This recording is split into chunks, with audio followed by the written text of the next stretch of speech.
The Senate will come to order. Will the clerk please call the roll? Senators Bridges, Buckner,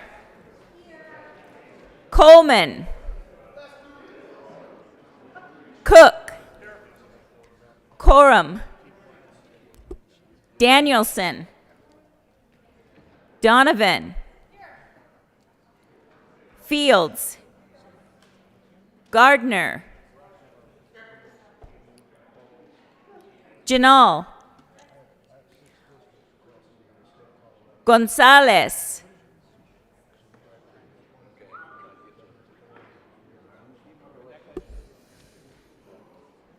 Gonzalez, Hansen, Henriksen, Heisey, Holbert, Jaquez Lewis, Kirkmeyer, Kolker, Lee, Liston, Lundeen, Moreno, Pedersen,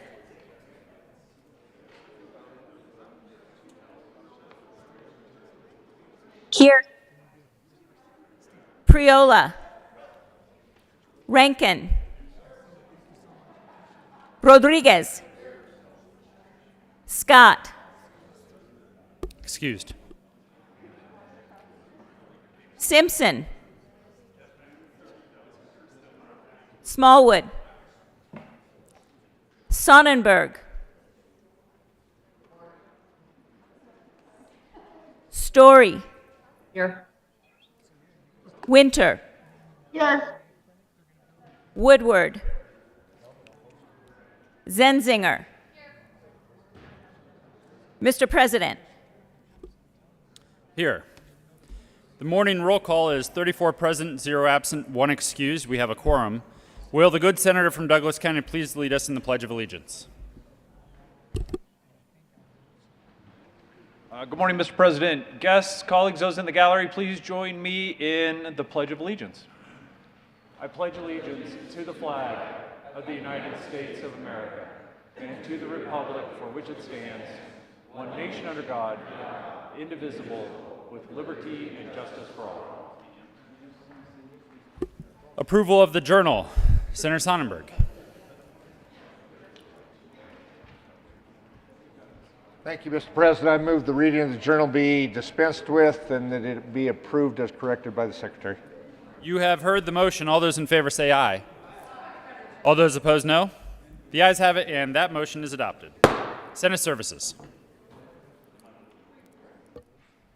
April 21st, 2022, correctly printed Senate Bill 217 and 218, correctly engrossed Senate Bill 140 and 171, Senate Joint Resolution 10, Senate Memorial 2, correctly re-engrossed Senate Bill 35, 98, 99, 160, 169, and 180, correctly re-revised House Bill 1068, 1111, 1249, and 1292, correctly enrolled Senate Bill 49. Committee reports. April 20th, 2022, the Committee on Business, Labor, and Technology, after consideration on the merits, the committee recommends the following. Senate Bill 163 be amended as follows, and as so amended be referred to the Committee on Appropriations with favorable recommendation. Majority Leader Moreno.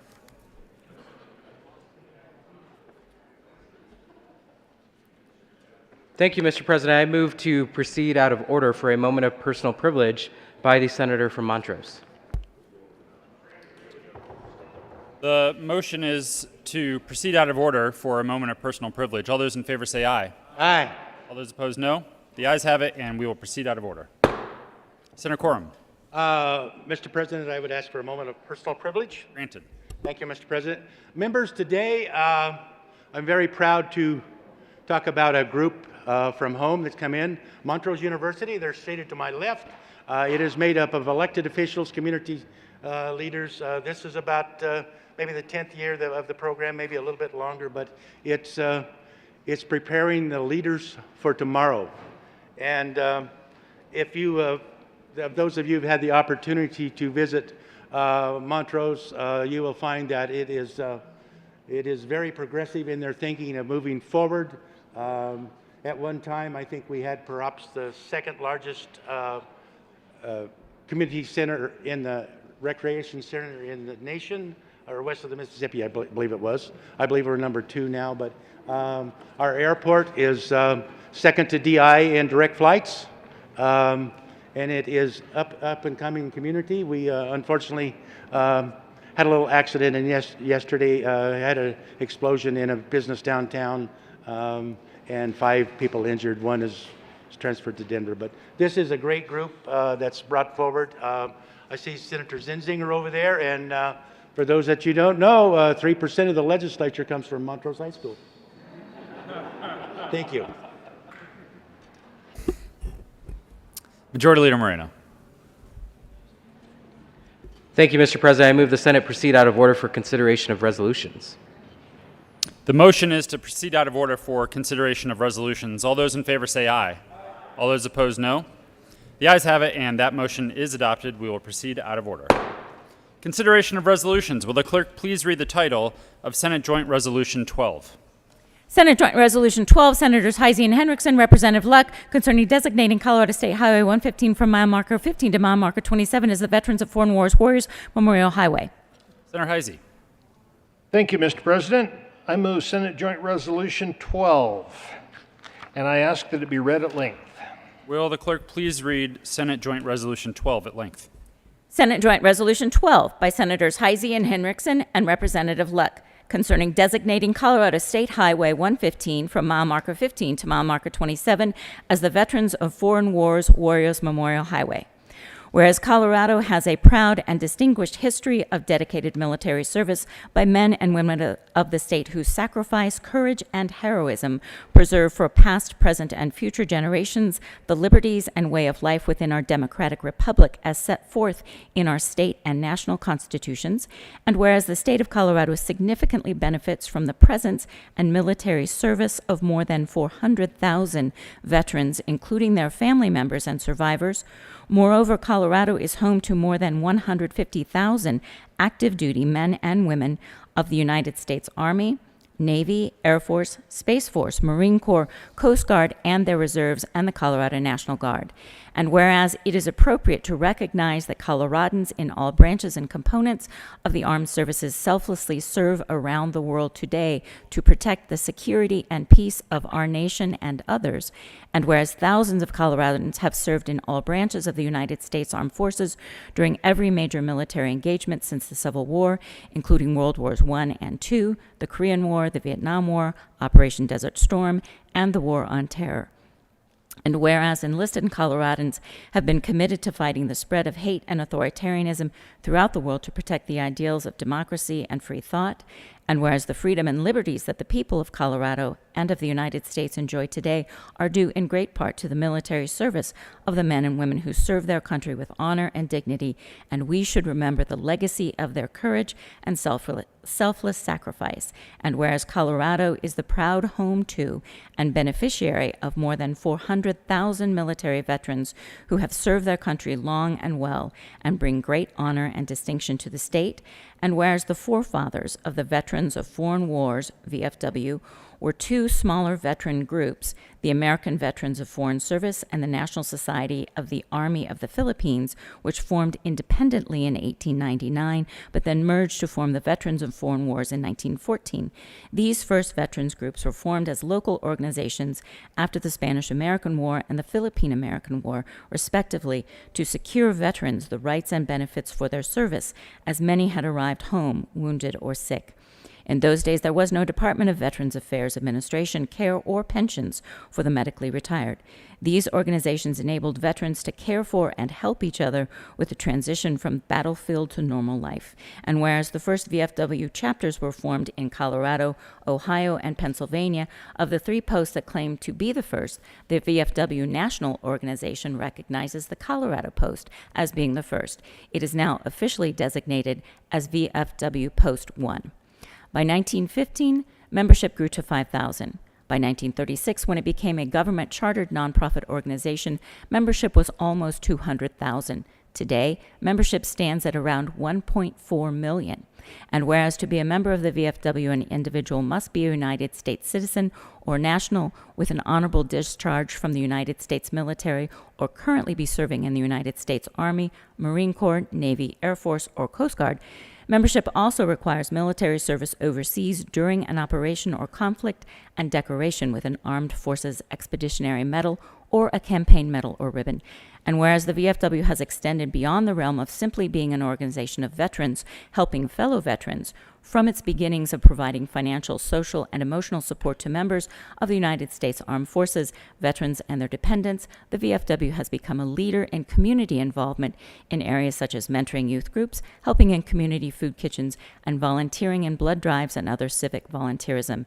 And whereas Veterans and Foreign Wars Colorado Department Commander Earl Haven approved and signed the first State of Colorado VFW Warriors Motorcycle Organization Policy on March 18, 2007, and whereas on November 18, 2010, Veterans of Foreign Wars National Commander Richard L. Eubank approved the official name for the Colorado VFW Warriors Motorcycle Organization after approval of the General Committee through Resolution 108, dated August 11, 2010.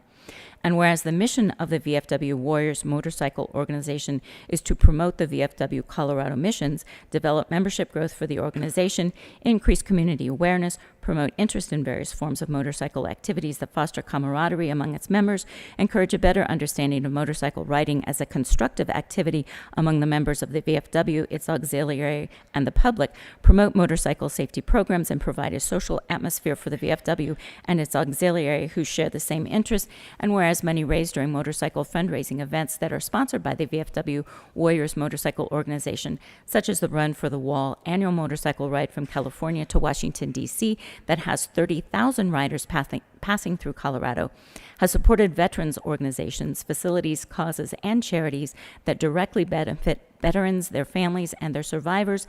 Now, therefore, be it resolved by the Senate of the 73rd General Assembly of the State of Colorado, the House of Representatives concurring herein, 1, that we, the members of the Colorado General Assembly, extend our heartfelt gratitude to our state's veterans, past and present, and to all military men and women currently serving in the armed services, and encourage the citizens of Colorado to honor the thousands of fellow citizens who have served in uniform in order to protect and serve their community, state, and country. 2, that the portion of Colorado State Highway 115 in Fremont County from mile marker 15 to mile marker 27 be designated as the Veterans of Foreign Wars Warriors Memorial Highway. 3, that the Colorado Department of Transportation may accept and expend gifts, grants, and donations for the purposes of the initial placement of signs to mark Colorado State Highway 115 in Fremont County from mile marker 15 to mile marker 27 as the Veterans of Foreign Wars Warriors Memorial Highway. 4, that the Colorado Department of Transportation may explore a cooperative agreement with the Board of County Commissioners for Fremont County for the maintenance of the signs marking the Veterans of Foreign Wars Warriors Memorial Highway. Be it further resolved that copies of this joint resolution be sent to VFW Commander-in-Chief Matthew Midalevic, VFW Colorado State Commander Barbara Green, the United States Veterans Coalition of Colorado, and the Colorado Department of Military and Veterans Affairs. Senator Heisey. Thank you, Mr. President. Members, please be seated. That was the short version of what could have been written. It is my distinct pleasure and honor to be able to bring this resolution with my co-sponsor. VFW plays such an important role in the lives of veterans as they come back and transition into civilian life again. And it seems, I have to confess, I am not a veteran.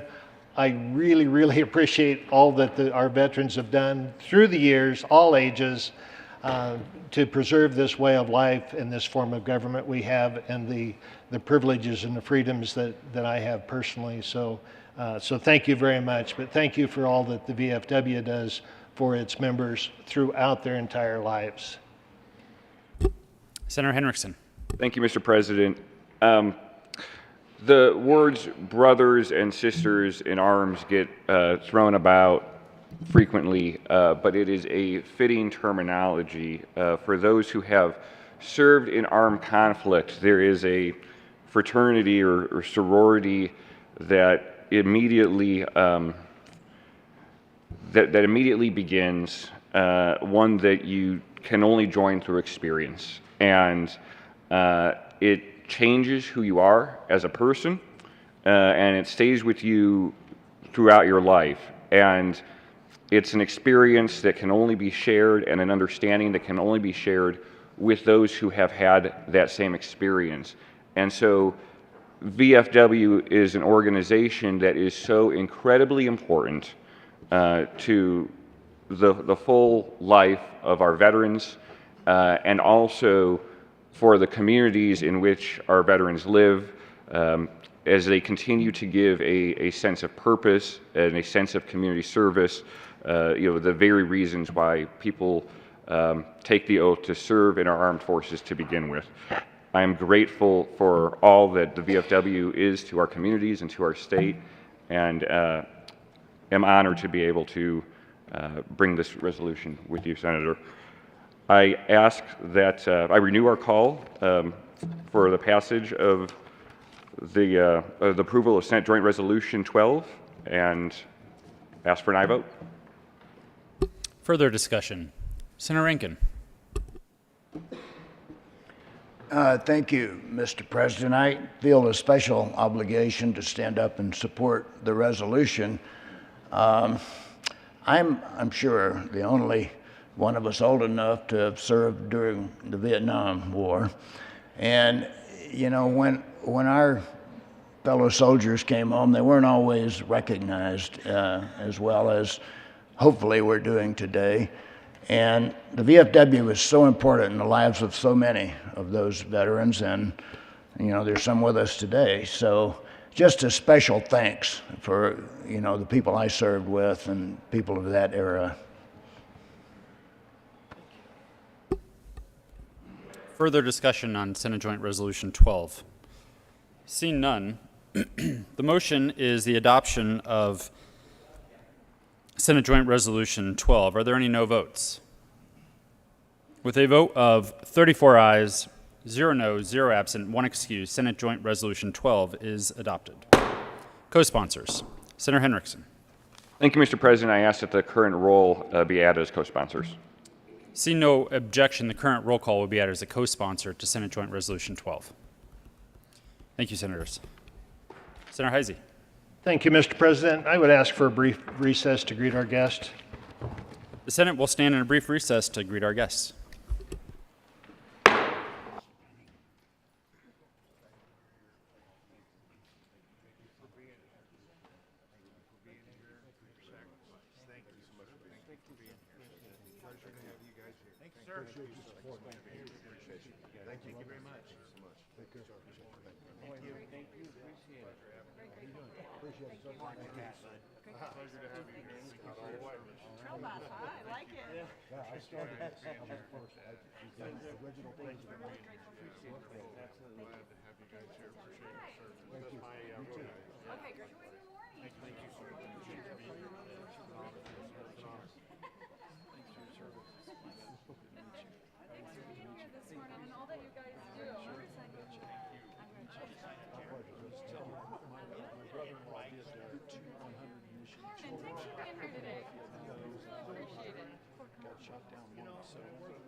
Thank you. Well done. Thank you, sir. Thanks. Thank you very much. Great idea.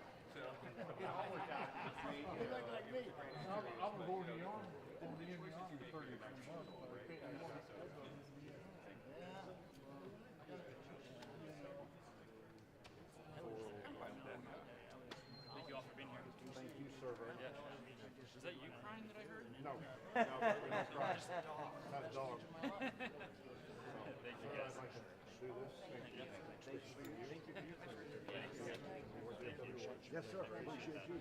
Thanks. Good to you. Thank you, sir. Next, a pleasure, man.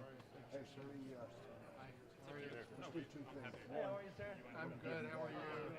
Thank you, sir. Appreciate that. And whenever we get a chance to do the film like that, however we can figure out how to do that. Okay. We can do the picture up here, but the president wants us to get going. Get rolling. So Bob Gardner, who's got a camera and we'll give it to the sergeant. You as well. He was up too.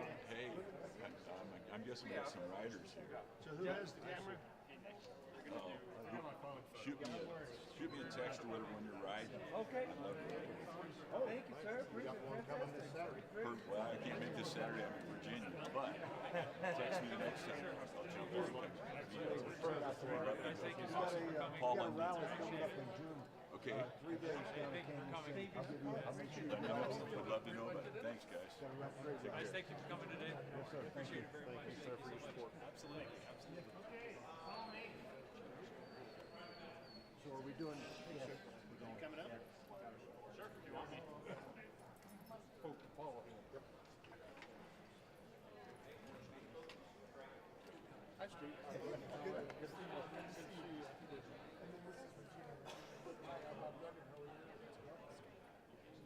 We're just talking about Tom Reed and Willis Braves.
The Senate will come back to order.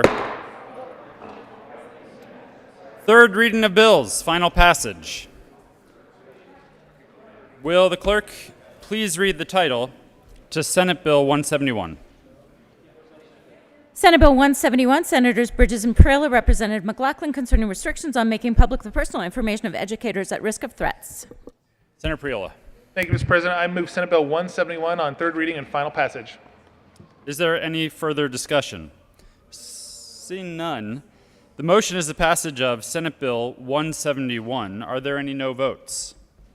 Senators Lundin, Minority Leader Holbert, Gardner, Cook, Liston, Sonnenberg, Woodward, Rankin, Smallwood.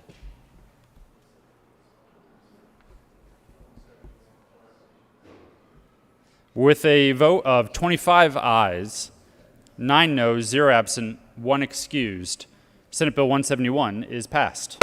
Co-sponsors: Senators Gonzalez, Jaquez Lewis, Majority Leader Moreno, Buckner, Pedersen, Janal, Zenzinger, Coleman, Donovan, Lee, Winter, Story, Hanson. Please add the president. Will the clerk please read the title to Senate Bill 140? Senate Bill 140, Senators Coleman and Gardner, Representative McLaughlin, concerning the expansion of experiential learning opportunities through relationships with employers and in connection therewith establishing a work-based learning incentive program, a digital navigation program, a career-aligned English as a second language program, a global talent force task force to study in-demand occupations, and making an appropriation. Senator Coleman. Thank you, Mr. President. We move Senate Bill 140 on third reading and final passage. Is there any further discussion? Seeing none, the motion is the passage of Senate Bill 140. Are there any no votes? Senators Liston, Sonnenberg, Woodward, Smallwood, Kirkmeyer, Minority Leader Holbert.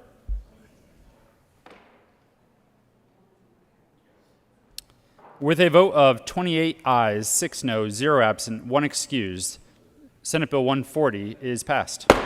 Co-sponsors: Senators Jaquez Lewis, Donovan, Bridges, Majority Leader Moreno, Henriksen, Hanson, Fields, Rodriguez, Danielson, Gonzalez, Janal, Zenzinger, Pedersen, Buckner, Lee, Winter, Story. Please add the president.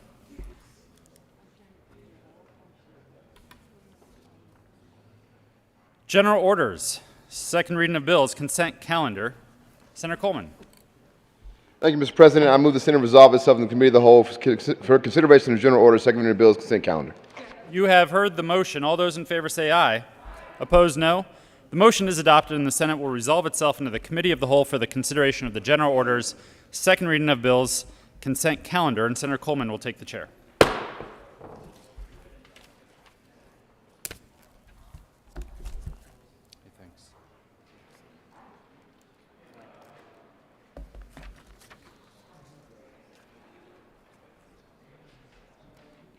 Committee will come to order and the court rule is relaxed for everybody up in here. Will the clerk please read the title of all the bills on the general order, second reading of bills, consent calendar? Senate Bill 203, Senator Fields and Smallwood, Representatives Lantina and Soper, concerning the Department of Health Care Policy and Financing's oversight of contracted entities providing services to the program of all-inclusive care for the elderly. Majority Leader Moreno. Thank you, Mr. Chair. I move for the passage of all the bills on the second reading of bills consent calendar, which includes Senate Bill 203. There is no committee report. Is there any discussion on any of the bills on the consent calendar? The motion for the body is the adoption of all the bills on the consent calendar. All those in favor say aye. All those opposed say no. The ayes have it, and the bill is adopted. Majority Leader Moreno. Thank you, Mr. Chair. I move the committee rise and report. Motion for the committee to rise and report. All those in favor say aye. Opposed, no. The ayes have it, and the motion is adopted. The committee will rise and report.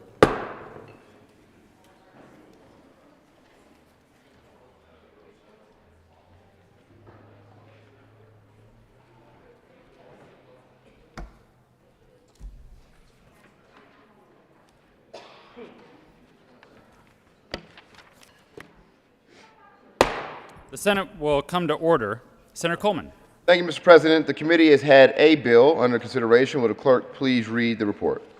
Mr. President, your Committee of the Whole begs leave to report it has had under consideration the following attached bills, being the second reading thereof, and makes the following recommendations thereon. Senate Bill 203, passed on second reading and ordered, engrossed, and placed on the calendar for third reading and final passage. Senator Coleman. Thank you, Mr. President. I move the report. The motion is the adoption of the Committee of the Whole report. Are there any no votes? With a vote of 34 ayes, 0 noes, 0 absent, 1 excused, the Committee of the Whole report is adopted. Senate Bill 203 passed in second reading and ordered, engrossed, and placed on the calendar for third reading and final passage. General orders, second reading of bills. Senator Coleman. Thank you, Mr. President. I move the Senate resolve itself into the Committee of the Whole for consideration of general order, second reading of bills. You have heard the motion. All those in favor say aye. All those opposed, no. The ayes have it, and the motion is adopted. The Senate will resolve itself into the Committee of the Whole for the consideration of the general order, second reading of bills, and Senator Coleman will take the chair.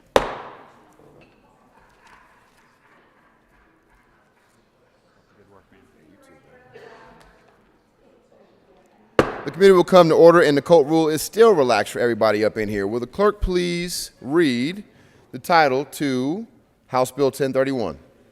House Bill 1031, Representatives Tatone and Ortiz, Senators Zenzinger and Cook, concerning a requirement that a powered wheelchair manufacturer facilitate the repair of its powered wheelchairs by providing certain other persons with the resources needed to repair the manufacturer's powered wheelchairs.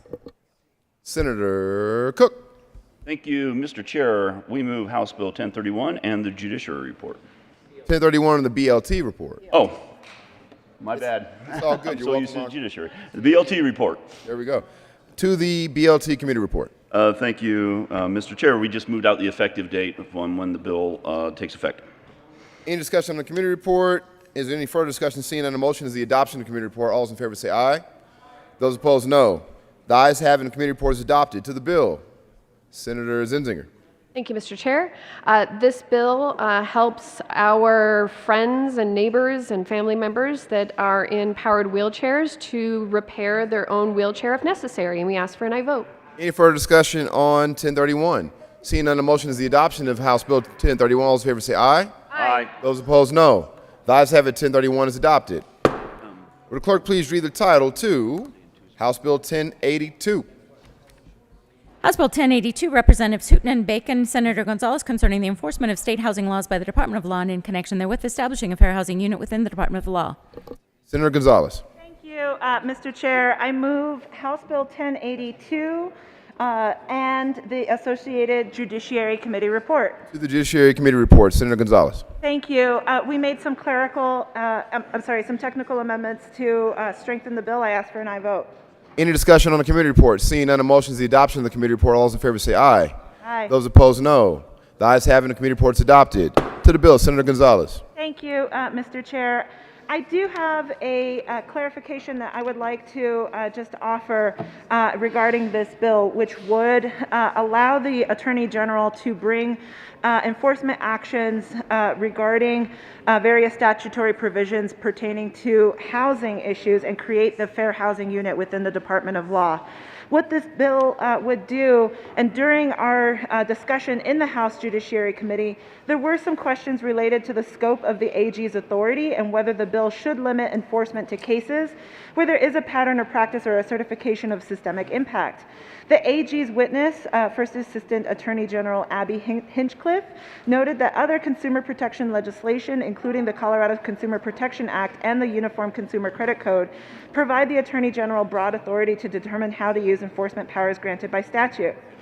The AG's office did want to correct the record on an important point.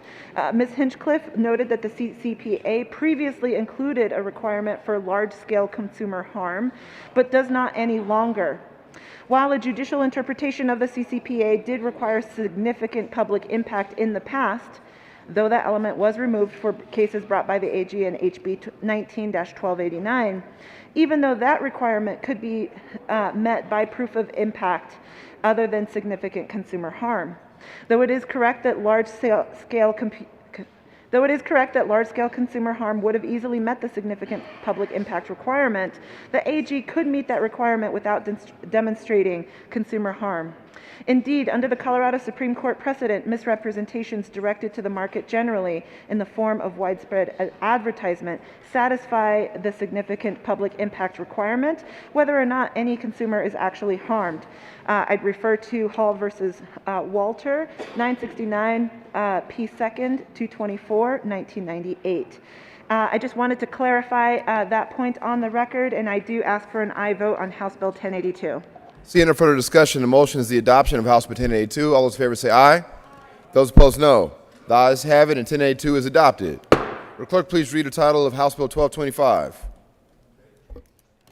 House Bill 1225, Representatives Hooton and Will, Senators Fenberg and Hawkes Lewis, concerning the continuation of the Colorado Resiliency Office in the Department of Local Affairs and in connection therewith implementing recommendations contained in the 2021 Sunset Report by the Department of Regulatory Agencies.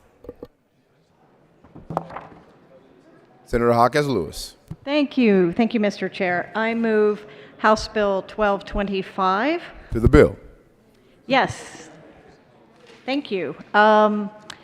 So this bill actually is the Sunset Act, renewing the Office of Resiliency. It's located in the Department of Local Affairs, and the Resilience Office was created as a response to the 2013 floods. With what we have seen in the news today, with wildfires affecting every community, and my heart goes out to Senator Simpson's Monte Vista and Rio Grande community as recently as last night, has never been more of a need for this office. So thank you. Seeing no further discussion, the motion is the adoption of Senator Lundin. Thank you very much, Mr. Chair. I just wanted to check in and make sure I'm current with the current version of the bill. This would sunset in 18 years in 2039. Is that correct? That is correct. So that is correct. So then I will speak to that, Mr. Chair. Please. Thank you. So where will you be in 2039? It's 18 years from today. You probably will be in a very different circumstance in your life. As a matter of policy, we tend to set like 5 years, sometimes 7 years if we want to be especially generous, as a sunset on the legislation, the bills, the laws, the regulations that we create. This particular sunset reaches out 18 years. Oh my goodness. In 18 years, we went from a phone attached to the wall with a cord that you had to run to the kitchen to answer, to having the entire World Wide Web at your hands. The world changes so dramatically. I would argue that 18 years is far too long, too much headroom for any regulatory government program of this nature. And I think it should be reviewed much more promptly. 5 years would be ideal in my mind. Thank you, Mr. Chair. Senator Kirkmeyer. Thank you, Mr. Chair. I rise in opposition to this bill. I voted no in committee. Thank you, good senator from Douglas County. Glad to know that you'll be on the beach in 10 years from now. Kind of scary. But anyways, I voted no on this bill in committee for the following reasons. First of all, in 2013, I happened to have been a county commissioner during the 2013 floods. There are 5 rivers in Will County. They all flooded.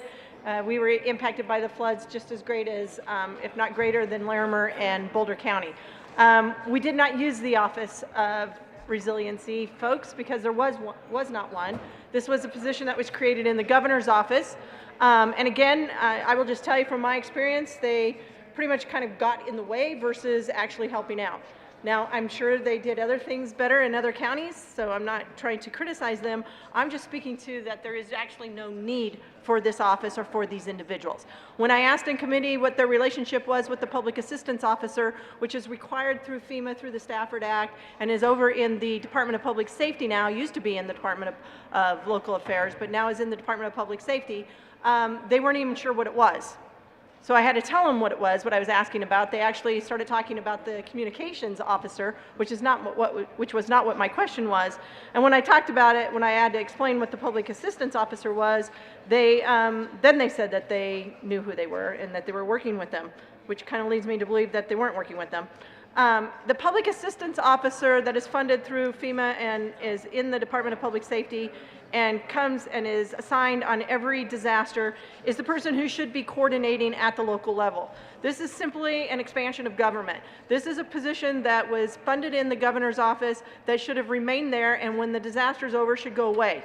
The Department of Local Affairs has field reps or regional managers that do this job, and this is what their job is on a day-to-day basis. They know these communities. They go into these communities after disasters or during disasters, actually. They're there pre-mitigation for it. So they're there from the very beginning. There are programs over in the Department of Public Safety through the Office of Emergency Management that does the same thing as well. So again, this position just simply is not needed. This is, and if it is needed, they can stand one up. They can stand up resiliency officers in disaster recovery centers, in family resource centers during the time of the disaster. And again, it's just an expansion of government, and it's just simply really not needed. So that is why I voted no in committee and why I would vote no again today. So hopefully I would urge a no vote. Seeing no further discussion, the motion is the adoption of 1225. All those in favor say aye. Those opposed, no. The ayes have it, and House Bill 1225 is adopted. Will clerk please read the title of Senate Bill 138? Senate Bill 138, Senator Hansen, Representative Valdez-A, concerning measures to promote reductions in greenhouse gas emissions in Colorado. Senator Hansen. Thank you, Mr. Chair. I move Senate Bill 138 on second reading. And the committee reports. And the committee reports. To the Transportation and Energy Committee reports. Senator Hansen. Thank you very much, Mr. Chair. Members, we did a number of things in Transportation and Energy to adjust the bill. We clarified several pieces of language, particularly around the para stewardship report, as well as adding goals for greenhouse gas emission reductions in 2035 and 2040. And I urge the adoption of the committee report. Is there any discussion on the committee report? Seeing none, a motion for the adoption of the Transportation and Energy Committee report. All those in favor say aye. Those opposed, no. The ayes have it, and the committee report's adopted. To the Finance Committee report, Senator Hansen. Thank you, Mr. Chair. Again, a few small adjustments in the Finance Committee, mostly looking at the way the tax credits in the bill are processed. We wanted to make it as simple as possible for consumers to avail themselves of the tax credits for lawn equipment, make that very frictionless for the consumer. And so I urge your adoption of the Finance Committee report. Motion is the adoption of the Finance Committee report. All those in favor say aye. Those opposed, no. The ayes have it. The Finance Committee report is adopted. To the Appropriations Committee report, Senator Hansen. Thank you, Mr. Chair, and thank you, members, for looking at all three of these committee reports and appropriations. We did make appropriations from both general fund as well as look at the level of the tax credits proposed. and those were adopted by the committee, and I urge your support. Motion is the adoption of the Appropriations Committee report. All those in favor say aye. Those opposed, no. The ayes have it, and the Appropriations Committee report is adopted. To the bill, Senator Hansen. Thank you, Mr. Chair, and I did put an amendment on the desk. There's an amendment of the desk. Will the clerk please read Amendment L19? Amendment L19 by Senator Hansen. Thank you very much, Mr. Chair. Members, I move Amendment L019. To the amendment. Thank you, Mr. Chair. This is some clarifying language on a portion of the bill that looks at the rulemaking process, deadlines that we established at the Air Quality Control Commission and with the Colorado Department of Public Health and Environment. This really just clarifies the sources on the industrial and manufacturing side that will be part of that rulemaking that we are requiring to be done by August 1st, 2023. Very wide set of conversations about establishing this deadline and this approach, and pleased to bring L019 for adoption. Any further discussion on L019? The motion is the adoption of L019. All those in favor say aye. Aye. Opposed, no. The ayes have it, and L019 is adopted. To the bill, Senator Hansen. Thank you very much, Mr. Chair, and members. Really appreciate all the hard committee work on this, on Senate Bill 138. I wanted to let the good senator from Sterling know that this bill has two things that he really, really likes that we found out during the long bill discussion. He really likes supporting CSU, and he really likes taking on the climate change issue. And this bill is a perfect opportunity to do both. And so for my colleagues, I really appreciate your support on 138. Getting some important gaps filled, I think, in our approach to climate change, particularly adding in efforts on the ag side, agrivoltaics, and making sure that we're looking at climate risk in the para investment portfolio. So I think this is a great move forward for the state, and I urge your support. Seeing no further discussion, Senator Heisey. Thank you, Mr. Chairman. Heard this bill in committee, and I will spare you and spare the good senator from Denver the amendments that I ran there, lest he say we hear about a nuclear energy study for a fifth time. However, I'm not sure how to describe the bill. I do give the senator from Denver credit for writing a broad enough title that he could put everything in it. So we're telling insurance companies, we're telling para that they have to report or somehow make publicly known their investments in the not green energy sector. Actually, just how green their portfolio is. I don't know what that report's going to look like, but it's an additional burden. It's additional work that somebody will have to do. Presumably, they'll drive their car to their office to do it. So I'm not real sure we're gaining too much there. And at the same time, this bill has tax credits in it for your electric lawnmower, your electric leaf blower, things that in my view, we are probably moving to organically. If you go to the local big box store to buy a leaf blower or a lawnmower, you will find they have more electric devices now than they do gasoline devices.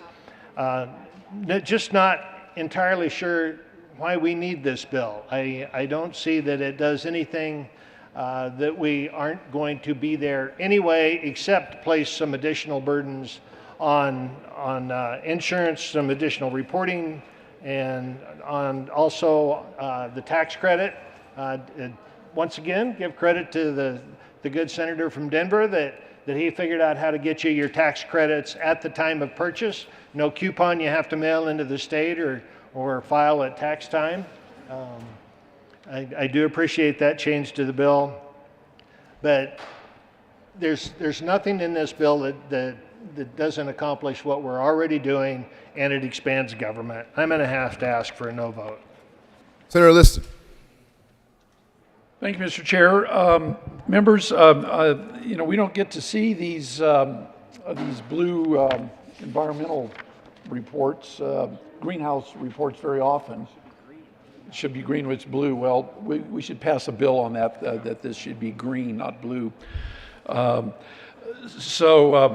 know, I would like to give the good senator from Denver in his detailed work how omnipotent that he will be, that they can project with so much certainty that next year they'll be selling 16,063 lawnmowers. And the next year, in 2024, another 16,336 lawnmowers. And he can actually project out with probably great certainty that in 2029, which is 7 years from now, that the retailers will be selling 17,773 lawnmowers. And the list goes on down to out to 2029, that they know how many leaf blowers with this great certainty, and chainsaws and tillers and snow blowers. I'm stunned that they'll know that in 2029 they'll sell 102 snow blowers in the state of Colorado. The point being is that you know, this is micromanaging the retailers and the good people of Colorado, what they must buy and what they must use. I know that this is to a certain degree modeled after the California law that was foisted on the people of California. And I think of the, I don't know how the tax credits will work. I have not heard that. Maybe the good senator from Denver will explain that to me. But I think of the father-son team that does our yard work and so forth, and they're hardworking individuals. I mean, they work during the summer. They're probably starting now, morning, noon, and night, and they have their equipment that they've made a heavy investment in. It's not just one or two lawnmowers. It's not just one or two weed eaters and so forth. They have a substantial investment in their equipment, and they know what works best for them. And so I would be curious how when I try and explain this piece of legislation to them and how it's going to impact them. I would hope the good senator will tell us how omnipotent he is, and that he'll be able to, so that I can explain this in layman's language. Thank you, Senator Liston, and I believe you mean omniscient. Senator Hansen. Thank you, Mr. Chair. We were thinking along the same lines. I believe he was referring to omniscient. Those projections that you talked about are from the greenhouse gas note, a process we created several years ago here, and I appreciate you highlighting the greenhouse gas reductions that will be delivered by the bill. Let me just quickly respond to several of the questions that the good senator from El Paso County raised. You know, I want to be really clear. We are talking about the bill as presented here. This is not the approach that California took in any shape or form. This is not micromanaging in any way. What I would say to your friends that are in the lawn care business is this bill is going to really help them when they get ready to upgrade their equipment. If they would like to stick with their current equipment, totally fine, no problem. When they are looking to upgrade, this bill will provide a tax incentive, a tax credit, when they make that change over to the electric options, if they choose to do so. If they want to stay with gasoline equipment, totally fine. But why is this needed? The reason it's needed is that about 10% of the local ozone on the Front Range, the brown cloud, the thing that the EPA just told us we are in severe non-compliance, severe, and we can all see it, we can all feel it. The folks who have asthma in the Front Range, they particularly understand the brown cloud. And one of the quickest, cheapest ways for us to reduce pollution is to switch to electric lawn equipment, which is why I thought Section 10 of this bill was so urgently needed. Reducing ozone, getting out of severe non-compliance, is one of the main goals of Section 10 in this bill. But it is absolutely not micromanaging. Folks can choose to use the equipment they currently have. They can choose to continue with that. That is not what we're doing in this bill of forcing anyone to make a change. But we do provide a tax credit to help folks make that transition when they're ready to do so. And the upside for all of us who are currently sitting here in this room breathing the brown cloud is that we're going to make a significant improvement to local air quality that we all benefit from. So I think that is really the upside of Section 10. There's no micromanaging here. There's no mandated change. We simply are going to make it easier for folks to switch over to electric equipment, and we will all share in the upside. Senator Lundeen. Thank you very much, Mr. Chair. I would return to that portion of the debate that was discussing omniscience, omnipotence, and I would add into that conversation omnipresence. The reality is that the good senator from El Paso County said that the omnipotent senator from Denver, well, he may not be, but government on his behalf may think that it is omnipotent. What's up omnipotent? All-powerful. Omniscience is the all-knowing piece, and omnipresence is you just can't get away from it. Amen. Now we're preaching from the well. Now, the reality is those three O's are typically associated with a benevolent and good and loving deity. Can I get an amen? Amen. Okay. But the reality is, in my opinion, government is not a benevolent, all-knowing, although it thinks it is, all-present, although it thinks it is, and all-good being. Let me come back to what I was actually talking about. The truthful piece, and where I'm going to connect that three O's conversation, omniscience, omnipresence, and omnipotence, back to this bill. You heard the good senator say, if those folks who want to run those gas-powered lawnmowers want to keep running those gas-powered lawnmowers, that's totally fine. False. This bill right here says they're not for sale after January 1st, 2030. Well, you got 6 years, 7 years to make that transition. But what if you don't want to make that transition? What if it turns out that that battery-powered lawnmower is about 40% as effective as the gas-powered lawnmower that you have now replaced? What if, in fact, the efficiencies of your operations are dramatically curtailed because your shop is not set up with 10,000 plugs to plug in every piece of equipment that you own? And you have to go through all the changes associated with that. So the reality is the totally fine is not actually totally fine. It's, I'm from the government. I am perceiving that I'm omnipotent, all-powerful, and I therefore can force you to take actions that you may or may not agree with, that may or may not line up with the economic reality. But let's be clear. The bill says that by January, this coming January, what's that, 7 months away, 8 months away, that the Colorado Energy Office will write rules that include the elimination of the sale or the availability of gas-powered lawnmowers, leaf blowers, etc. That is what the bill actually does say.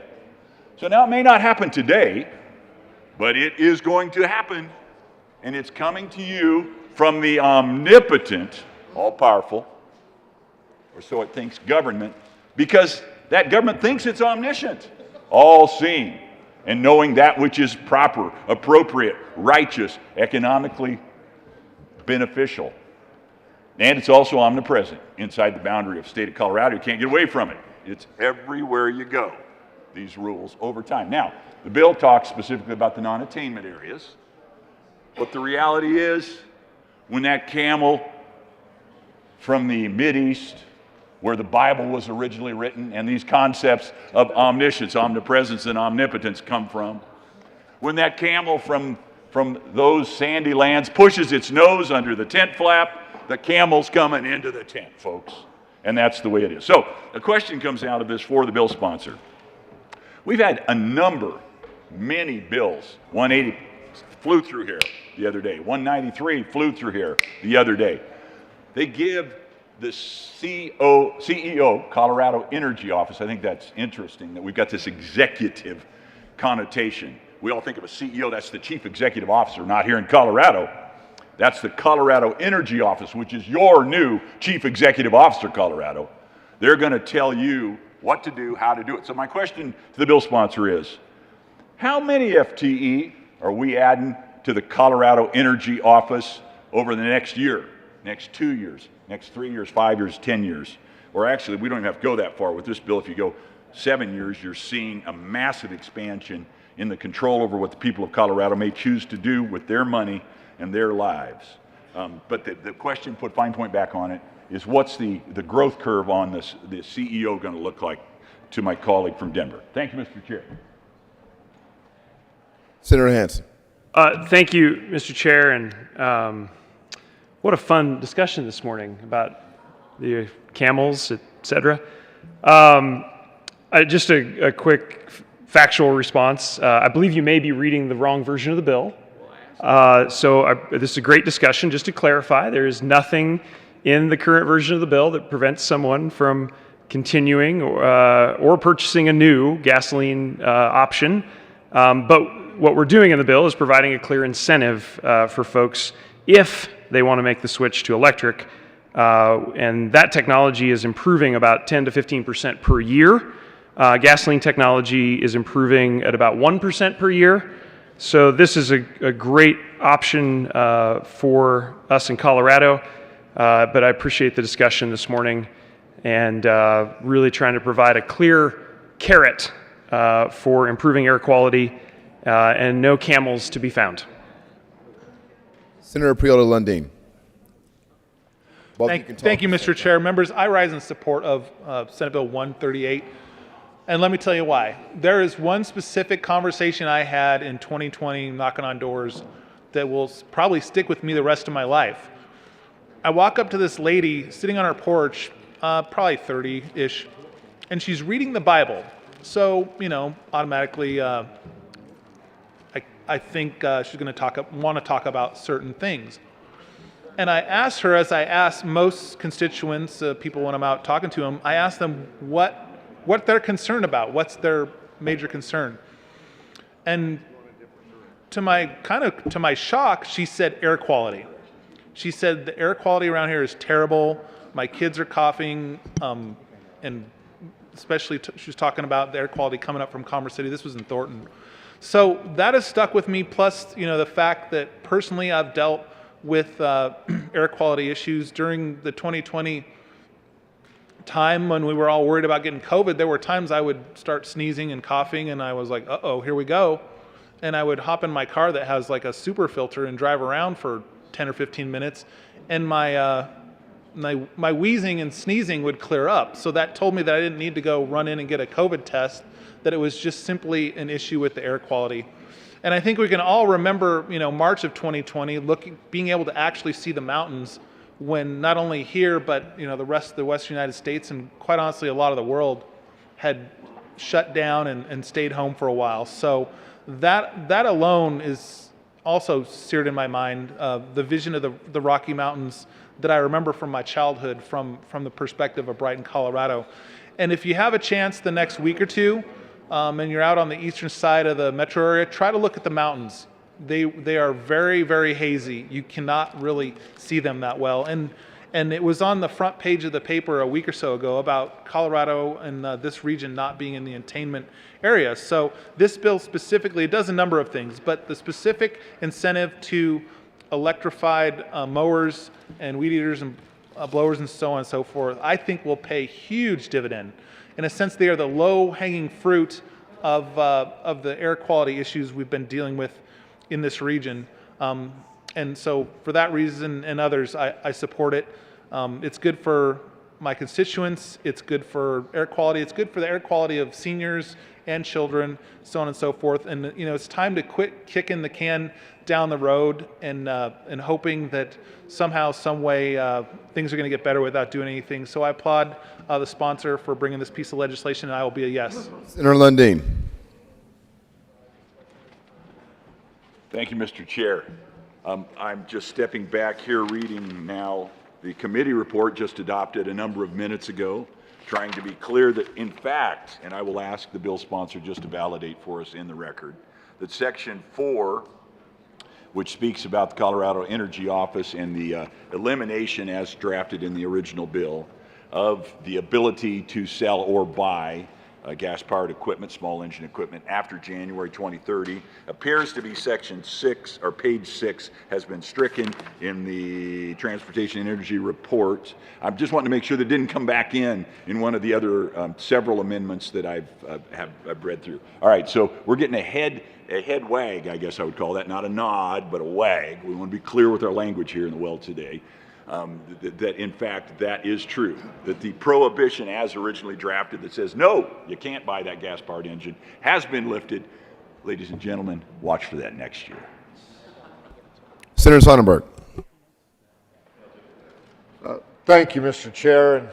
And been trying to sort through the pre-amended version as well to figure out what is actually still involved. Help me understand, we didn't talk about, but you had referenced, and I believe it's part of the bill with the Department of Ag and carbon sequestration and what we are doing and seeking there and what the Department of Ag has authority to be able to do in that realm, please. Senator Hansen. Thank you very much, Mr. Chair, and thank you to the good senator from Sterling. I was hoping we might have a chance for a bit more of this discussion because it's a part of the bill that didn't get a lot of attention in our committee discussions.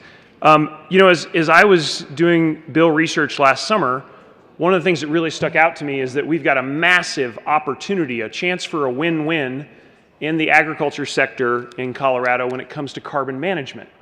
The soils of the state, the different ways that we manage land and how the farmers are managing their land has a huge opportunity for helping to manage carbon at the same time. And so I was really trying to create a pathway here for us to bring the ag sector as part of our management of emissions in the state and provide some new pathways for those producers, the landowners, to drive more value out of their assets. Because if they can get paid for managing carbon and helping us to reduce our emissions, that is a huge win-win. It's great for the entire state, it's great for the planet, and that's really what we're kicking off here, is to allow the Department of Agriculture to do a deep dive on those opportunities, help size them up, help look at which ones are verifiable, so that if we have a greenhouse gas credit or a carbon abatement credit, that everyone involved in that procedure can feel confident that carbon is being captured, it is being sequestered, or whatever method is being used, that we can verify that the term ledger quality, right, it's for all of us who've taken some accounting or finance classes, it's got to be ledger quality, we can rely on it, and that's what was really missing in our previous climate change work. And so I was proposing this section, or am proposing this section, to bring the ag sector in, create a new revenue opportunity for producers and landowners, and help the state manage its total emissions. Senator Sonnenberg. Well, thank you, Mr. Chair, and I appreciate that explanation.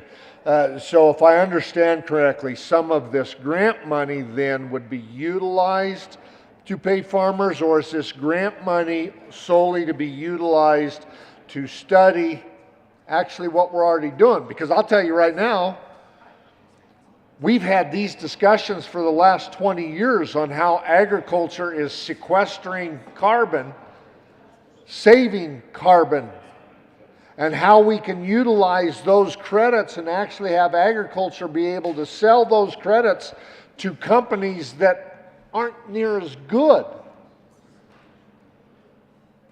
But the common denominator here, and the problem is, they look at agriculture and say, well, you're already doing this. You're already doing the right thing.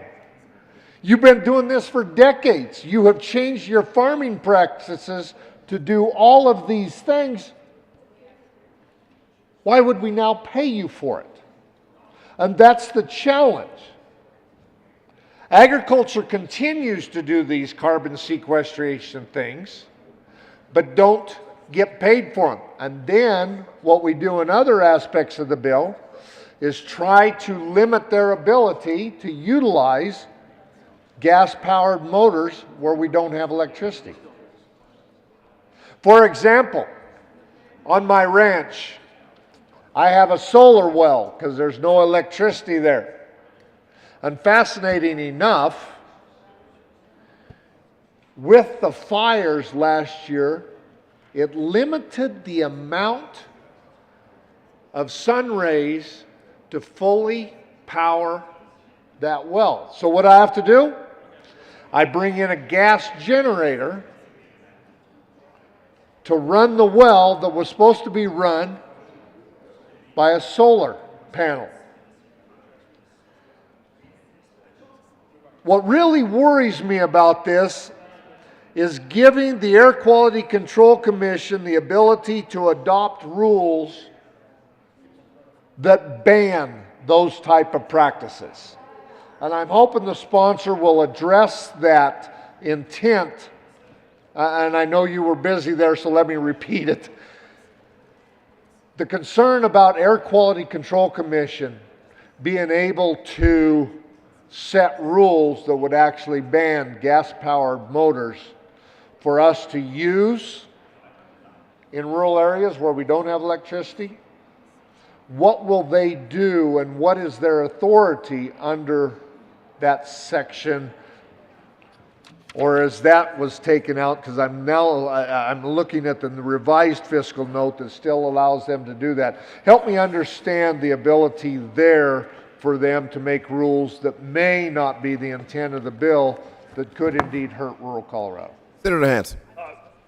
Thank you very much, Mr. Chair. And just to remove all doubt for both my good colleague from El Paso County and from Sterling, yeah, there's nothing in this bill that prohibits the use of gas-powered motors anywhere in the state. So that's not part of this bill. I'm not sure why we're discussing it. Senator Sonnenberg. Thank you, Mr. Chair. Well, we're discussing it because in the bill still, the Air Quality Control Commission has the ability to make rules that could do just that. Am I incorrect in that? Senator Hansen. Thank you, Mr. Chair.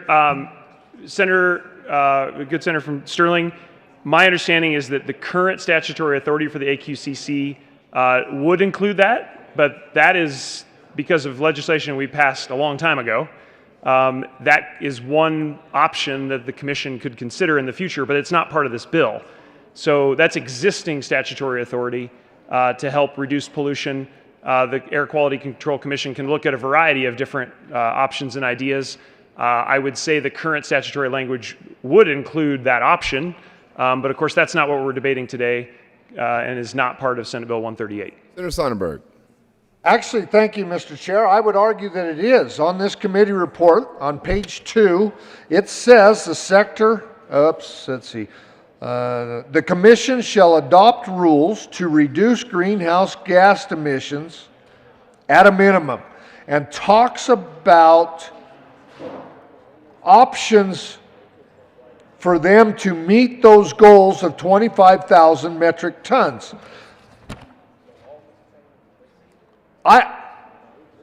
We can say it's not in the bill, but when you give somebody more authority,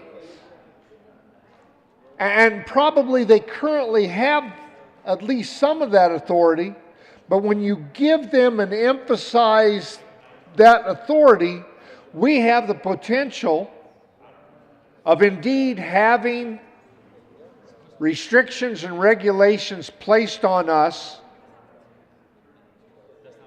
that may not have been intended or may have been intended on the bill, but have been taken out of the bill, but can now be done through rulemaking. That's my concern. I have not been alleviated of that concern from the comments of the good Senator bill sponsor.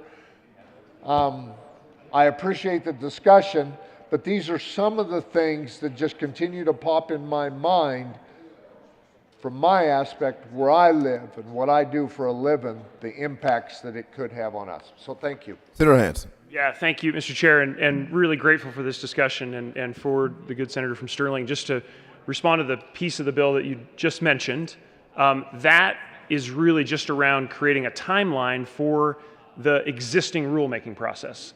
And what the AQCC is doing right now is a set of rulemaking and procedures addressing industrial emissions in the state. That was set in motion, again, with previous legislation. And all we're doing here is just creating a timeline for that. And the threshold that you're seeing in the bill is the existing threshold. So the only thing new here is we're just saying, hey, we want that process to get wrapped up by a date certain. So that's, I'm happy to talk about that date and why we picked it, but that's really the only thing that's new in Senate Bill 138. Senator Sonnenberg.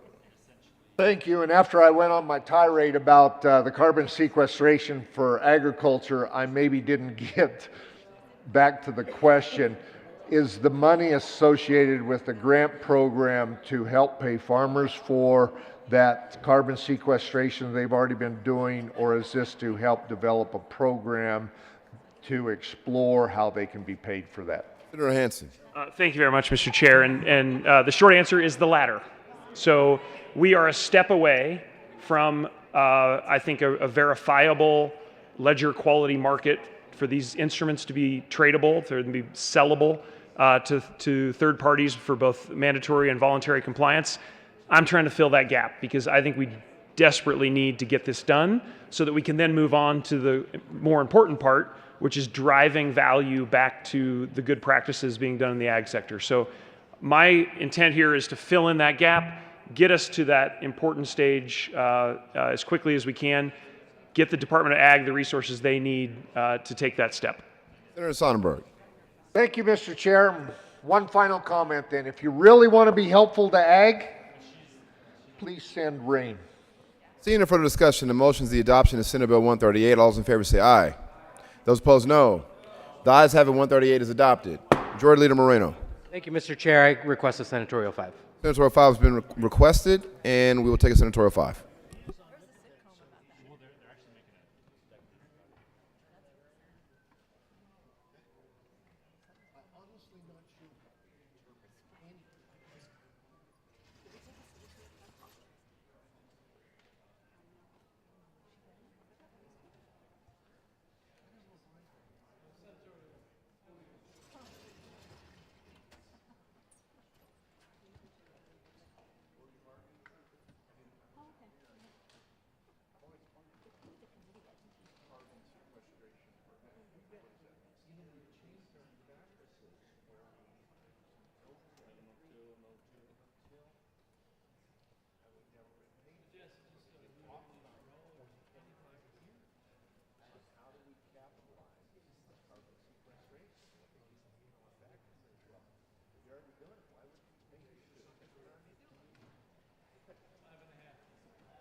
Majority Leader Moreno. Thank you, Mr. Chair. I move the committee rise, report progress, and beg leave to sit again later this morning. The motion of the committee is to rise, report progress, and beg leave to sit again later this morning. All those in favor say aye. Those opposed, no. The ayes have it. The committee will rise, report, and beg leave to sit again later this morning. So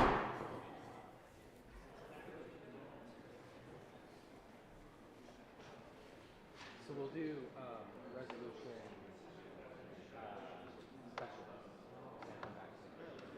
So we are doing specials first.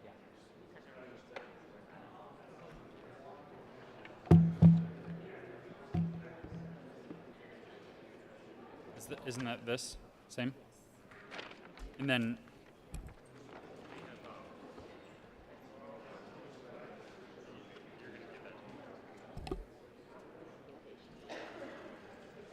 the Senate will come to order. Senator Coleman.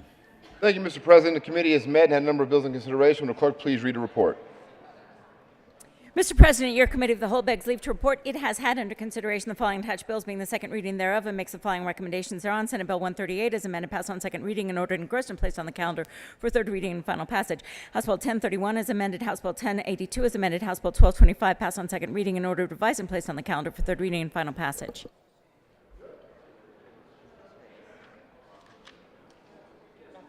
Message from the House. The House has adopted and transmits herewith House Joint Resolution 1017 as printed in House Journal, April 21st, 2022. Introduction and consideration of resolutions. Will the clerk please read the title of House Joint Resolution 1017? House Joint Resolution 1017 by Representatives Will and Hooton, Senator Heisey, concerning the Colorado Legislative Sportsmen Caucus and in connection therewith designating April 21st, 2022 Sportsmen's Day. Senator Heisey. Thank you, Mr. President. I expect I'll be joined shortly by my co-chair of the Sportsmen's Caucus. But in the meantime, I move House Joint Resolution 1017. Is there any discussion? Senator Heisey. Thank you, Mr. Chair. If the clerk could please read the resolution at length. Will the clerk please read House Joint Resolution 1017 at length? That happened quickly. It did. House Joint Resolution 1017, Representatives Will and Hooton, Senator Heisey, concerning the Colorado Legislative Sportsmen's Caucus and in connection therewith designating April 21st, 2022 Sportsman Day. Whereas, more than a century ago, hunters and anglers were among the first conservationists who realized America's natural resources were in peril and could not sustain unregulated harvests and habitat destruction. And whereas hunters and anglers took it upon themselves to support laws that stopped excessive harvesting of fish and wildlife, established game and fish agencies to protect fish and wildlife and their habitats, and established special fishing and hunting license fees to help fund efforts to provide healthy natural resources for future generations. And whereas upon realizing that license fees alone were insufficient to restore and sustain healthy fish and wildlife populations, hunters and anglers supported excise taxes on firearms, ammunition, and archery, hunting, and fishing equipment to raise additional funds to support the restoration and enhancement efforts of state agencies. And whereas this user-pay public benefit system became known as the United States Fish and Wildlife Services Wildlife and Sport Fish Restoration Program that began with the passage of the Pittman-Robertson Federal Aid and Wildlife Restoration Act of 1937, which was bolstered with the passage of the Federal Aid and Sport Fish Restoration Act of 1950 and further expanded with the passage of the Wallop-Roe Amendments to the 1950 Act in 1984, and whereas today Colorado Parks and Wildlife is funded in part by sportsmen and women through the American System of Conservation Funding, and this user pay public benefit system is still widely recognized as the most successful model for funding fish and wildlife management in the world. And whereas in 2021, Colorado's sportsmen and women generated over $133 million through this system to support the conservation efforts of Colorado Parks and Wildlife. And whereas Colorado's more than 1.2 million hunters and anglers contribute more than $3.2 billion in statewide economic output per year while engaged in their pursuits, which supports over 25,000 jobs and generates around $187 million in state and local taxes. And whereas the state mission of the Colorado Legislative Sportsmen's Caucus, a nonpartisan caucus formed in 2002 by the 63rd General Assembly, is to preserve and promote the traditional rights of American citizens to hunt, fish, and pursue outdoor activities, ensure that America's sportsmen and women have reasonable access to public lands to enjoy outdoor pursuits, protect the investment of sportsmen and women in wildlife and fisheries management by safeguarding the integrity of user fee trust funds, support efforts to enhance multiple use habitat management for wildlife and fisheries, recognize the importance of hunting, fishing, and other outdoor activities to our nation's economy, support the maintenance and growth of outdoor-related industries and activities, and work as a collaborative partner with the agricultural community in providing and protecting wildlife habitats. Now, therefore, be it resolved by the House of Representatives of the 73rd General Assembly of the State of Colorado, the Senate concurring herein, 1, that the General Assembly urges its members to join the Colorado Legislative Sportsmen's Caucus, 2, that the General Assembly urges Colorado's institutions, both public and private, to work with the Colorado Legislative Sportsman Caucus as it strives to assist sportsmen and women to uphold their critical role in maintaining an economically vibrant and environmentally healthy Colorado, and 3, that the Colorado General Assembly hereby declares Thursday, April 21st, 2022 to be Sportsman Day in recognition of the sportsmen and women of Colorado and in honor of their many contributions to conservation across the Centennial State. Be it further resolved that copies of this joint resolution be sent to Governor Jared Polis and to Director of the Division of Parks and Wildlife in the Department of Natural Resources, Dan Prenslow. Senator Bridges. Thank you, Mr. President. Members, one of the biggest reasons that people live in this state is for the outdoors. That is why people move here. That's why people stay here. That is why people love Colorado. And the folks who spend the most time outdoors tend to be the folks who do the most work to protect the outdoors. And so I want to say a big thank you. We've got the heads of a whole bunch of different sportsmen, men and women's groups and conservation groups here with us today who have patiently been here observing our work. And I just wanted to say thank you for all of the work you do and have all of us recognize you and just say thanks for protecting Colorado's outdoors. Really appreciate it.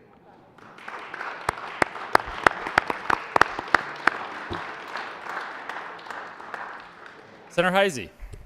Thank you, Mr. President. I'll be brief. I really do appreciate all the work that the sportsmen and women have done through the years and their willingness to pay fees and taxes on their equipment to restore habitat and populations. And that benefits more than just the game species that you may think of. It benefits all wildlife.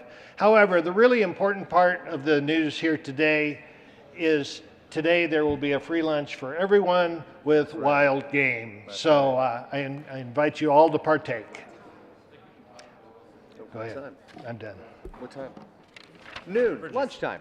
Senator Bridges. Thank you, Mr. President. Also, I love the praise of fees and taxes that we just heard from my colleague. I want to point out a very important part of this, $3.2 billion in statewide economic impact. This is a huge part of what is driving our Colorado economy with over 25,000 jobs. So thank you to all of the sportsmen and women across the state contributing to our economy, keeping the outdoors clean and available and in shape for all of us to enjoy when we can. So thank you very much. Oh, and I moved. Did we move it? We moved it. It has been. Ask for an aye vote. Is there any further discussion? The motion is the adoption of House Joint Resolution 1017. Are there any no votes? With a vote of 34 ayes, 0 noes, 0 absent, 1 excused, House Joint Resolution 1017 is adopted. Co-sponsors, Senator Heisey. Thank you, Mr. President. I move that the current roll call be added as co-sponsors. Seeing no objection, the current roll call will be added as a co-sponsor on House Joint Resolution 1017. Pull that one off. Thank you. Committee reports.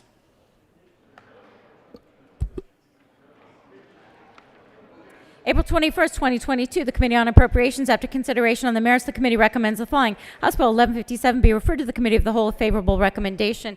House Bill 1228 be amended as follows, and as so amended be referred to the Committee of the Whole with favorable recommendation, and with the recommendation that it be placed on the consent calendar. House Bill 1232 be referred to the Committee of the Whole with favorable recommendation. House Bill 1265 be referred to the Committee of the Whole with favorable recommendation, and with the recommendation that it be placed on the consent calendar. House Bill 1295 be amended as follows, and as so amended be referred to the Committee of the Whole with favorable recommendation, and with the recommendation that be placed on the consent calendar. Senate Bill 150 be amended as follows, and as so amended be referred to the Committee on the Whole with favorable recommendation. Senate Bill 178 be amended as follows, and as so amended be referred to the Committee of the Whole with favorable recommendation, and with the recommendation that it be placed on the consent calendar. Senate Bill 190 be amended as follows, and as so amended be referred to the Committee of the Whole with favorable recommendation. Senate Bill 215 be referred to the Committee of the Whole with favorable recommendation. Majority Leader Moreno. Thank you, Mr. President. I move the Senate take up the following bills on special orders consent calendar. House Bill 1300, House Bill 1273, House Bill 1311, House Bill 1228, House Bill 1265, House Bill 1294, and Senate Bill 178 at the hour of 10:38 a.m. Excuse me. Colleagues, a calendar has been distributed to your desks. You might recognize the first three. They are on your Friday's calendar on page 2. The remaining were passed in appropriations this morning. The motion is that the Senate take up House Bills 1300, 1273, 1311, 1228, 1265, 1294, and Senate Bill 178 at the hour of 10:39 a.m. This does require a 2/3 majority. All those in favor say aye. Those opposed, no. The ayes have it. That motion is adopted. The Senate will take up the previously referenced bills on special orders consent at the hour of 10:39 a.m. Special orders, second reading of bills, consent calendar. Senator Coleman. Thank you, Mr. President. I move the Senate resolve itself to the Committee of the Whole for consideration of special orders, second reading of bills, consent calendar. You have heard the motion. All those in favor say aye. Opposed, no. The motion is adopted and the Senate will resolve itself in the Committee of the Whole for the consideration of the special orders, second reading of bills, consent calendar, and Senator Coleman will take the chair.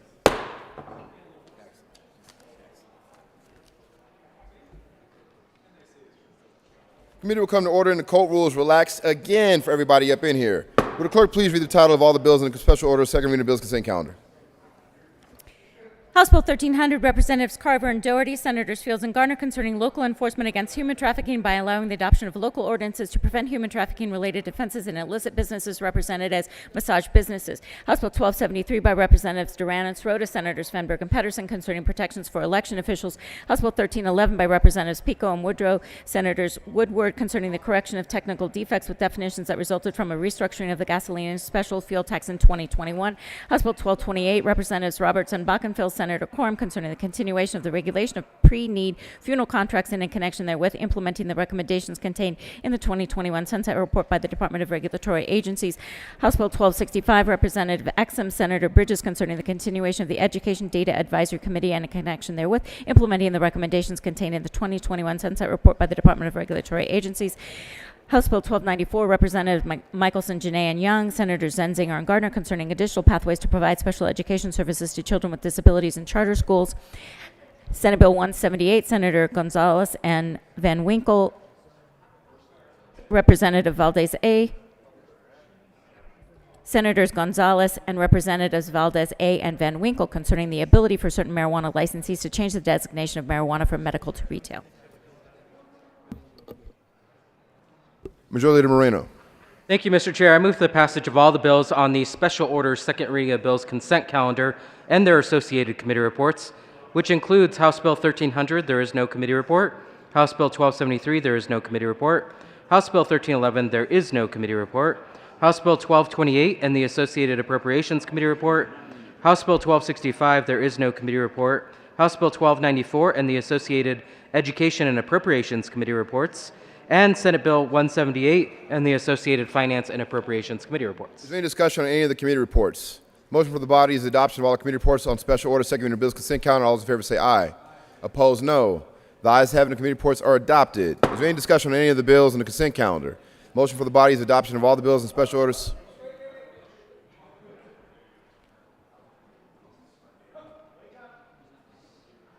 Senator Sonnenberg. Thank you, Mr. Chair. There's been some question on how House Bill 1273 made the consent calendar with my no vote in state affairs.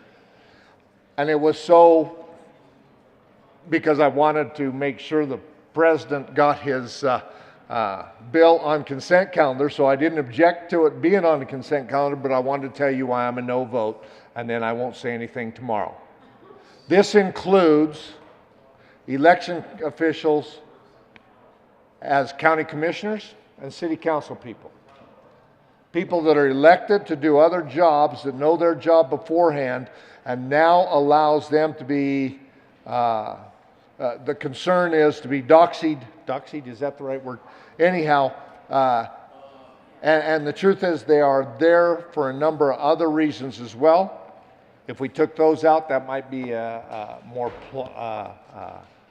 palatable bill, but that's the concern for me. Thank you, Mr. Chair. Mr. Majority Leader. Thank you, Mr. Chair. And it's a very interesting way to stay in the good graces of the president. So I'd encourage all to learn from the 16-year tenure of the senator from Sterling. Seeing no further discussion, the motion of the body is adoption of all the bills on special order, second reading of bills, consent calendar. All those in favor say aye. Opposed, no. The ayes having the bills are adopted. Majority Leader Moreno. Thank you, Mr. Chair. I move the committee rise and report. Motion for the committee to rise and report. All those in favor say aye. Opposed, no. The ayes having the motion is adopted. The committee will rise and report.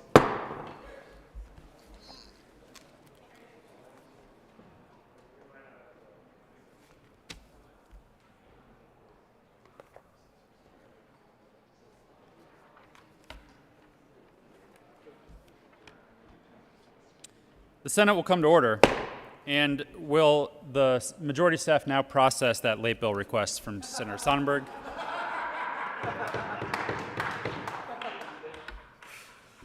Senator Coleman. Thank you, Mr. President. The committee has had a number of bills in consideration. Will the clerk please read the report? Mr. President, your committee of the whole begs leave to report it has had under consideration the following attached bills, being the second reading thereof, and makes the following recommendations thereof. Senate Bill 178 is amended, passed on second reading, and ordered and engrossed and placed on the calendar for third reading and final passage. House Bills 1300, 1273, 1311, 1228 as amended, 1265, 1294 as amended, passed on second reading, and ordered, revised, and placed on the calendar for third reading and final passage. Senator Coleman. Thank you, Mr. President. I move the report. The motion is the adoption of the committee of the whole report. Are there any no votes? With a vote of 34 ayes, 0 noes, 0 absent, 1 excused, the committee of the whole report is adopted. Senate Bill 178 is amended, passed on second reading, and ordered engrossed and placed on the calendar for third reading and final passage. House Bills 1300, 1273, 1311, 1228 as amended, House Bill 1265 and 1294 is amended, passed on second reading, and ordered revised, and placed on the calendar for third reading and final passage. Majority Leader Moreno. Thank you, Mr. President. I move the Senate take up Senate Bill 150 and Senate Bill 190 on special orders at the hour of 10:46 a.m. The motion is that the Senate take up Senate Bills 150 and 190 on special orders at the hour of 10:46 a.m. This does require a 2/3 majority. All those in favor say aye. All those opposed, no. The ayes have it. That motion is adopted. The Senate will now take up Senate Bills 150 and 190 on special orders at the hour of 10:46 a.m. Special order, second reading of bills. Senator Coleman. Thank you, Mr. President. I move the Senate resolve itself the committee of the whole for consideration of special order, second reading of bills. You have heard the motion. All those in favor say aye. All those opposed, no. The motion is adopted, and the Senate will resolve itself into the committee of the whole for the consideration of the special order, second reading of bills, and Senator Coleman will take the chair.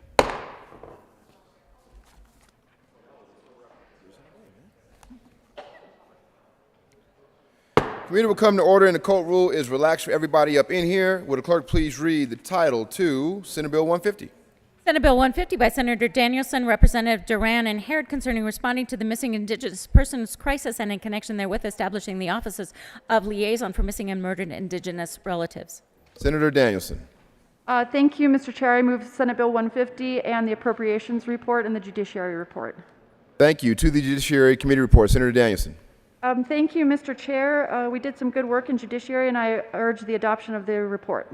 Motion is the adoption of the Judiciary Committee report. All those in favor say aye. Those opposed, no. The ayes have it. Judiciary Committee reports adopted. To the Appropriations Committee report, Senator Danielson. Thank you, Mr. Chair. I urge the adoption of the report. Motion is the adoption of the Appropriations Committee report. All those in favor say aye. Those opposed, no. The ayes have it. The Appropriations Committee report is adopted. To the bill, Senator Danielson. Thank you, Mr. Chair. Senate Bill 150 is a historic measure for the state of Colorado. This is a bill to help end the crisis of missing and murdered Indigenous relatives. As you know, our Indigenous friends and neighbors are victims of violent crime at a much higher rate than any other group of people in the state. This is a group of people that have come together over the last many years, established a task force, and come to me with this solution to help the state begin to address this serious, serious issue. What they have been able to describe to us is the need for more data collection so we understand what's happening within our different communities across the state. How are Indigenous people being impacted by serious violent crime, and what could the remedies be? How can we better coordinate between tribal, federal, state, and local law enforcement agencies? How can we support the families across the state who are dealing with this issue in a very, very real and personal way? And perhaps most importantly of all, how do we find those members of the Indigenous community who are currently missing? We've set forward in Senate Bill 150 a plan to address each of these measures. We've been working with people all across the state for months on end to craft this legislation, including both of the tribes and their formal governments in Colorado, the Ute Mountain Ute and the Southern Ute Indian tribes, who are in formal and strong support of the measure. In committee, we also had members and leaders from other tribal nations come to committee and speak on behalf of the bill, because this is a nationwide problem that we have found a solution to begin to address the crisis right here in Colorado. I would urge you to stand with me in support of the Indigenous community, stand with me against the crisis of MMIR, and stand with me and support Senate Bill 150 today. Thank you, Mr. Chair. Thank you, members of the Senate. You got it. The motion is the adoption of Senate Bill 150. All those in favor say aye. Those opposed, no. The ayes have it. Senate Bill 150 is adopted. Will the clerk please read the title of Senate Bill 190?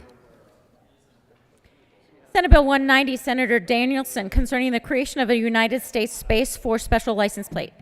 Senator Danielson. Thank you, Mr. Chair. I move Senate Bill 190 and the Appropriations Committee report. To the Appropriations Committee report, Senator Danielson. Thank you, Mr. Chair. I urge the adoption of the report. The motion is adoption of the Appropriations Committee report. All those in favor say aye. Those opposed, no. The ayes have it, and the Appropriations Committee report is adopted. To the bill, Senator Danielson. Thank you, Mr. Chair. I urge the adoption of Senate Bill 190. This is a pretty straightforward measure to honor the service of those Coloradans who are either currently serving in or are retired from service in the Space Force. Colorado has a unique tie to this somewhat newly created branch of our military, and the United Veterans Committee, who, as you all know, represents currently serving members of the military as well as retired and veterans across the state. They came to me and said, we would like to complete the ability for each member of the armed services to show their pride in their service and create for those who have served in the Space Force a license plate that acknowledges them when they are driving around in our communities. It's a beautiful license plate with their motto, always above, and I look forward to seeing someone having this on their car when we pull up to a stoplight, and taking pride, as I know all of you do, in Colorado's unique tie to this branch of the military. And I urge and I vote on Senate Bill 150. Thank you, Mr. Chair. Senator Gardner. Sorry, Senate Bill 190, Mr. Chair. It's okay. I knew what you meant. Senator Gardner. Gardner to the bridge.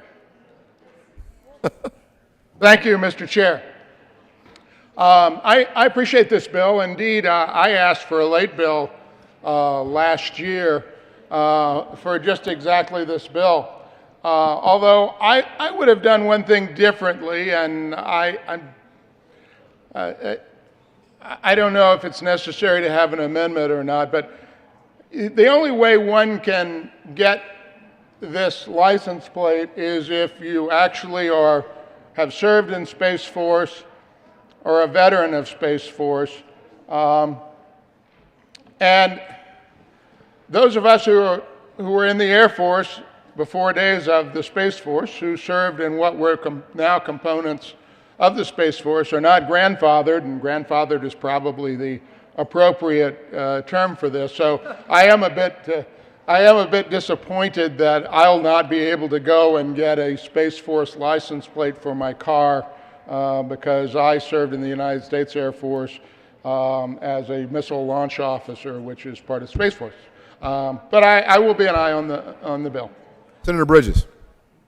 Thank you, Mr. Chair. I just want to say that I am excited about a license plate bill, which is rare for me. But in Colorado, we do space. We need to keep Space Force headquarters in Colorado. Colorado is where Space Force needs to be headquartered. We need to keep Space Command here. I am hopeful that this plate sends a message to the folks in Washington making these decisions that Colorado wants this here. Colorado is dedicated to keeping it here because we have the second largest aerospace industry in the country, number one when you look at it per capita, and I am hopeful we will be able to keep that going and that we will have many, many guardians with this license plate driving around our state. Ask for an aye vote. Motion is the adoption of Senate Bill 190. All those in favor say aye. Those opposed, no. The ayes have it. Senate Bill 190 is adopted. Majority Leader Moreno. Thank you, Mr. Chair. I move the committee rise and report. Motion for the committee is to rise and report. All those in favor say aye. Those opposed, no. The ayes have it. The committee will rise and report.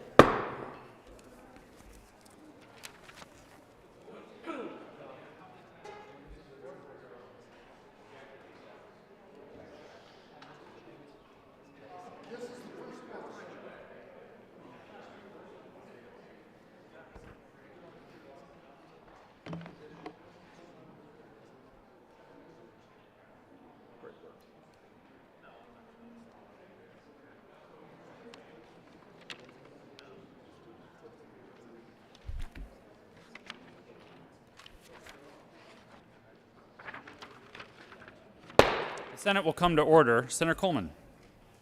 Thank you, Mr. President. The committee has met and had a number of bills in consideration. Will the clerk please read the report? Mr. President, your committee of the whole begs leave to report it has had under consideration the following attached bills being the second reading thereof and makes the following recommendations thereon. Senate Bill 150 is amended. Senate Bill 190 is amended. Passed on second reading and ordered engrossed and placed on the calendar for third reading and final passage. Senator Coleman. Thank you, Mr. President. I move for the adoption of the report.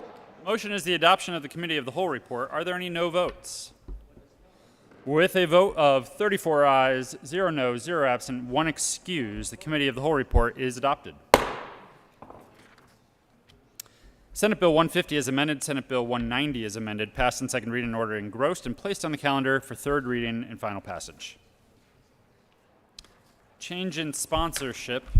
The following change in bill sponsorship will occur. Senator Quorum will be added as co-prime sponsor on Senate Bill 190 with Senator Danielson.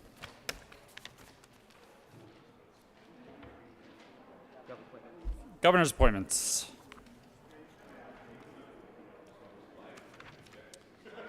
Consideration of governor's appointments consent calendar. Will the clerk please read all the appointments listed on the consent calendar? Members of the Colorado Medical Services Board for terms expiring July 1st, 2025. Martha Cecile Fraley, MD of Durango, Colorado, to serve as a Democrat from the 3rd Congressional District and as a person with knowledge of the delivery of health care, reappointed. Simon DeHamage, MD, PhD of Denver, Colorado, to serve as a Democrat from the 1st Congressional District and as a person with knowledge of medical assistant program, reappointed. Majority Leader Moreno. Thank you, Mr. President. I move for the confirmation of all the appointments listed on the consent calendar, which includes Drs. Fraley and Hambidge as members of the Colorado Medical Services Board. Is there any discussion? The motion is the confirmation of all of the appointments on the consent calendar. Are there any no votes? With 34 ayes, 0 noes, 0 absent, 1 excused, all of the appointments are confirmed.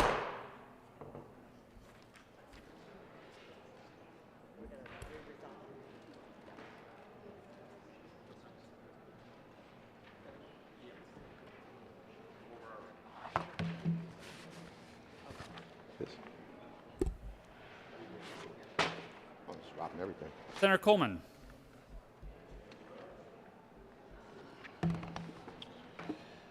Thank you, Mr. President. I move we re-resolve into the committee of the whole for the consideration of general order, second reading of the bills. You have heard the motion. All those in favor say aye. Those opposed, no.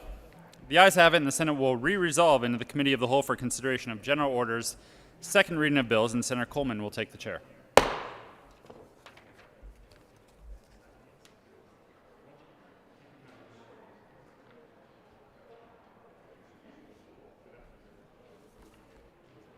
The committee will come to order, and the court rule is still relaxed up in here.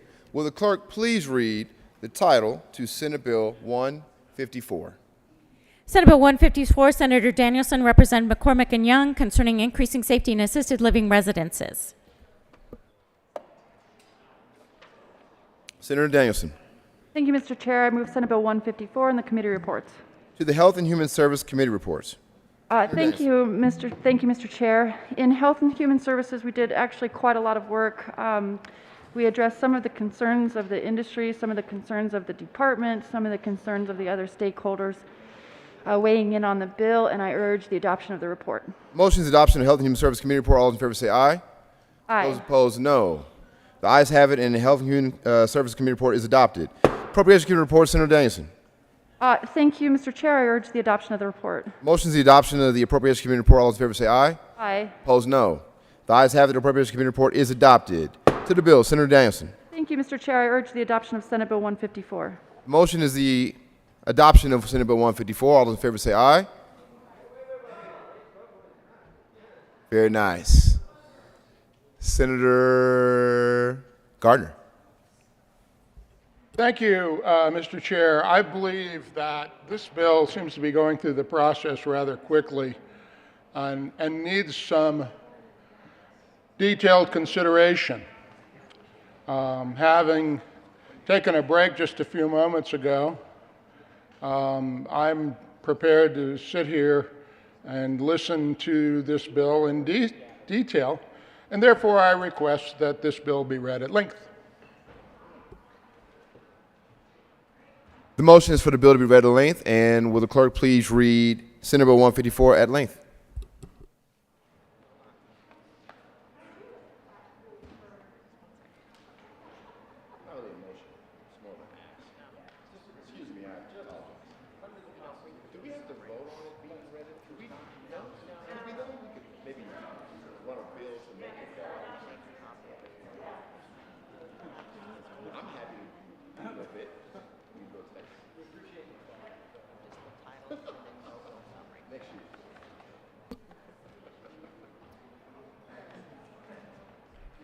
Senate Bill 154, Senator Danielson,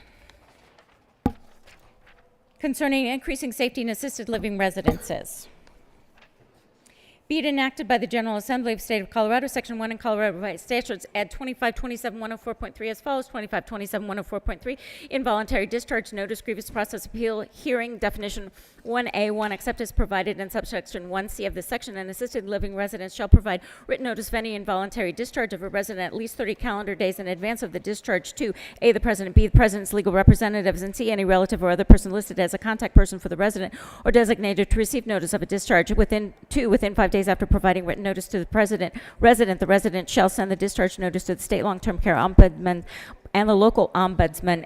B1, at a minimum, the notice of discharge must include a detailed explanation of the reasons for the involuntary discharge, including A, facts and evidence supporting each person given by the residents, B, a recounting of events leading to the involuntary discharge, including interactions with the resident over a period of time prior to the notice and actions taken to avoid discharge, and the timing of those actions. See a statement that the resident, a person listed in subsection 1A1 of this section, or the state long-term care ombudsman, or the local ombudsman, with the consent of the resident, has the right to file a grievance with the residents challenging the involuntary discharge of the resident's designate, must provide a response to the grievance within 14 days after receiving the grievance, and if the resident or person filing the grievance is dissatisfied with the response, that the resident, the person filing the grievance, or the state long-term care ombudsman or the local ombudsman may appeal to the executive director of the department or the executive director's designate pursuant to subsection 3 of this section, and D, names and contact information, including telephone numbers, addresses, and email addresses for the state long care ombudsman, the local ombudsman, and the department. 2, if the resident's involuntary discharge of the resident is due to medical or physical condition resulting in a required level of care that cannot be treated with medication or services routinely provided by the resident's staff or an external service provider, the notice must also include an assessment by the resident's physician of the resident's current needs in relation to the resident's medical and physical condition. See if the stated reason for the involuntary discharge is because the resident requires a level of care that cannot be met by the resident, or the resident has demonstrated that the resident is a danger to the resident or others, the resident shall give as much advance notice as is reasonable under the circumstances prior to the resident's removal from the residence. The resident must still provide written notice of the involuntary discharge pursuant to subsection 1B of this section as soon as possible to the resident or other persons listed in subsection 1A1 of the section, and the state long-term care ombudsman and the local ombudsman. If a resident involuntarily discharges a resident under these circumstances without giving the required notice at least 30 days before the discharge, the resident is entitled to the grievance process set forth in subsection 2 of this section relating to the involuntary discharge. 2A1, each assisted living resident shall designate an individual to receive grievances pursuant to subsection 2A2 of this section relating to the involuntary discharge of a resident. Roman numeral 2, a resident, any person listed in subsection 1A, Roman numeral 1 of this section, or the state long-term care ombudsman or the local ombudsman with the consent of the resident may file a grievance with the designated within 14 days after written notice is given to the resident pursuant to subsection 1B or 1C of this section, challenging the involuntary discharge of the resident and the reasons for the discharge.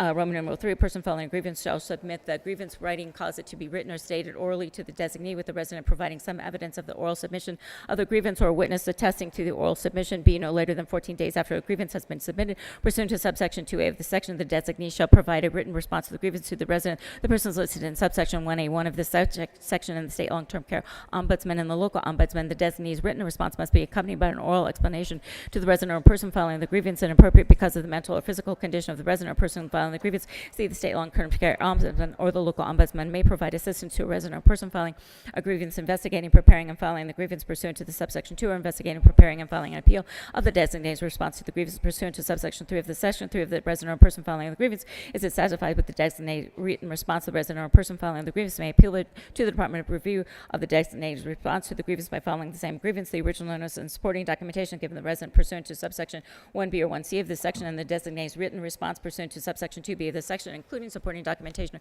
along with any additional information or documentation to the executive director of the department for the department's review. The department shall review the grievance in response to determine whether the involuntary discharge complies with the law and the process established in this section. The department will confer with or receive information from the state long-term care ombudsman and the local ombudsman concerning the involuntary discharge for the assisted living resident. Shall not take any punitive or retaliatory action against a resident due to the resident filing a grievance or appeal pursuant to this section. Shall continue to assist with planning a discharge or transfer of the resident while the grievance or appeal to the department is pending. 5, if the resident, the person filing a grievance or the appeal, the state long-term care ombudsman or the local ombudsman or the assisted living resident is satisfied with the findings and recommendations of the department, that person may request a hearing conducted by the department pursuant to 14 section 24.5.105. 6 is using the section designated means the individual designated by the assisted living residents to receive grievances relating to an involuntary discharge of a resident pursuant to subsection 2A1 of this section, section 2 in Colorado Revised Statute 2527-104, amend 2 introductory portion of 2G and add 2I, 2L, 2M, and 3 as follows.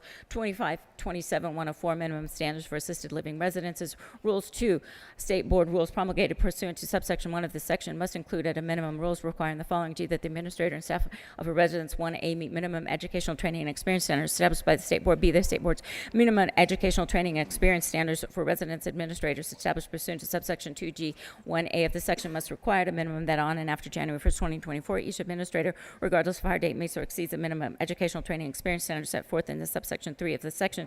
2, are of good moral and responsible character, and making the determination the owner or licensee of a resident shall have access to and obtain any criminal history record information from a criminal justice agency subject to any restrictions imposed by the agency, and check of the Colorado Adult Protective Services data system pursuant to section 26.3.1111 for any person responsible for the care and welfare of residents of the residence. 1, that the assisted living residents comply with the provisions of section 2527-104.3 concerning the involuntary discharge of residents, and M, that the state board establish a range of fines for violations, including fines for violations that result in harm or injury to a resident, which amounts to vary based on the size of the assisted living residence and potential for harm to one or more persons, and shall permit the department to consider factors set forth in section 27-1064 in determining the amount of the fine. 3, on and after January 1st, 2024, the state board's educational training and experience standards for residents administrators must require a minimum that each administrator, regardless of a hire date, A1 is 21 years of age or older, 2 is earned a high school diploma or its equivalent, and 3A has at least 1 year of experience supervising the delivery of personal services that must include assistance with activities of daily living, or B, in lieu of the experience required in subsection 3A of this section is currently supervising the delivery of personal services that include assistance with activities of daily living and is licensed as a healthcare professional or has education and work experience established by the state board rule and B1 before assuming an administration position has written proof of completion of an administrative training program that satisfies requirements established by the state board rule, and 2 completes competency testing that satisfies requirements established by the state board rule demonstrating a comprehensible evidence-based understanding of the topics and regulations. Section 3 in Colorado Revised Statutes 2527-106 amend 2B1E and 2B2 and add 4, 5, and 6 as follows. 2527-106 license denial, suspension, or revocation.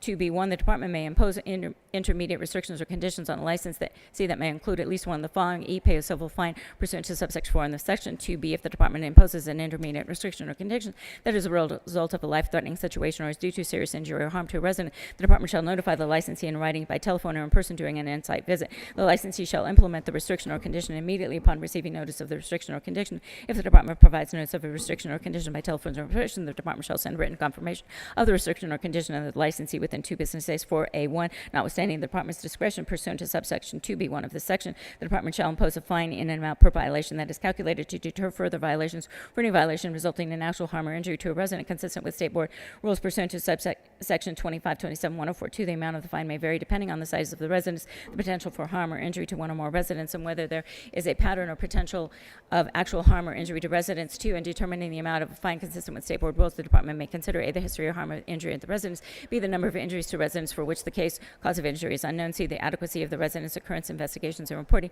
D, the adequacy of the administration and supervision of employees to ensure employees are keeping residents safe from harm or injury, and E, the residents' compliance with required mandatory reporting of the mistreatment of residents. B, notwithstanding the department's discretion pursuant to subsection 2B1 of the section consistent with state board rules, the department shall impose a fine in an amount determined by the department for any residence that is found to be without an administrator on or after January 1st, 2024, who meets or exceeds the educational, training, or experience standards for residence administrators established by the state board pursuant to section 2527-104. 5, except as provided in subsection 2B3 of this section, the department shall suspend, revoke, or refuse to renew the license of a residence if A, the resident is subject to mistreatment as defined in 26.3.10117 that causes injury to the resident, B, the resident's owner or administrator directly caused the mistreatment or the mistreatment resulted from the administrator's failure to adequately train or supervise employees, and C, a directed written plan required by the department pursuant to subsection 2B1D of this section to correct the violation. In addition to the assessment, civil fines has not or is not reasonably expected to correct the violation 6 on and after January 1st, 2024. The department may refuse to renew the license of a residence if the residence its administrator does not meet or exceed the educational, training, and experience standards for administrators established by the state board pursuant to section 2527-104, section 4 in Colorado Revised Statutes 2527-102, amend the introductory portion that at 6.5 and 12 as follows. 2527-102 definition as used in this article 27 unless the context otherwise requires. 6.5 local ombudsman has the same meaning as set forth in section 2611.5 103-2. 12 state long-term care ombudsman has the meaning as set forth in section 2611.5 103 subsection 7. Section 5 safety clause, the General Assembly hereby finds, determines, and declares that this act is necessary for the immediate preservation of public peace, health, or safety. Mr. Minority Leader. Thank you, Mr. Chair, and thank you, Ms. Cole, for that reading of Senate Bill 154.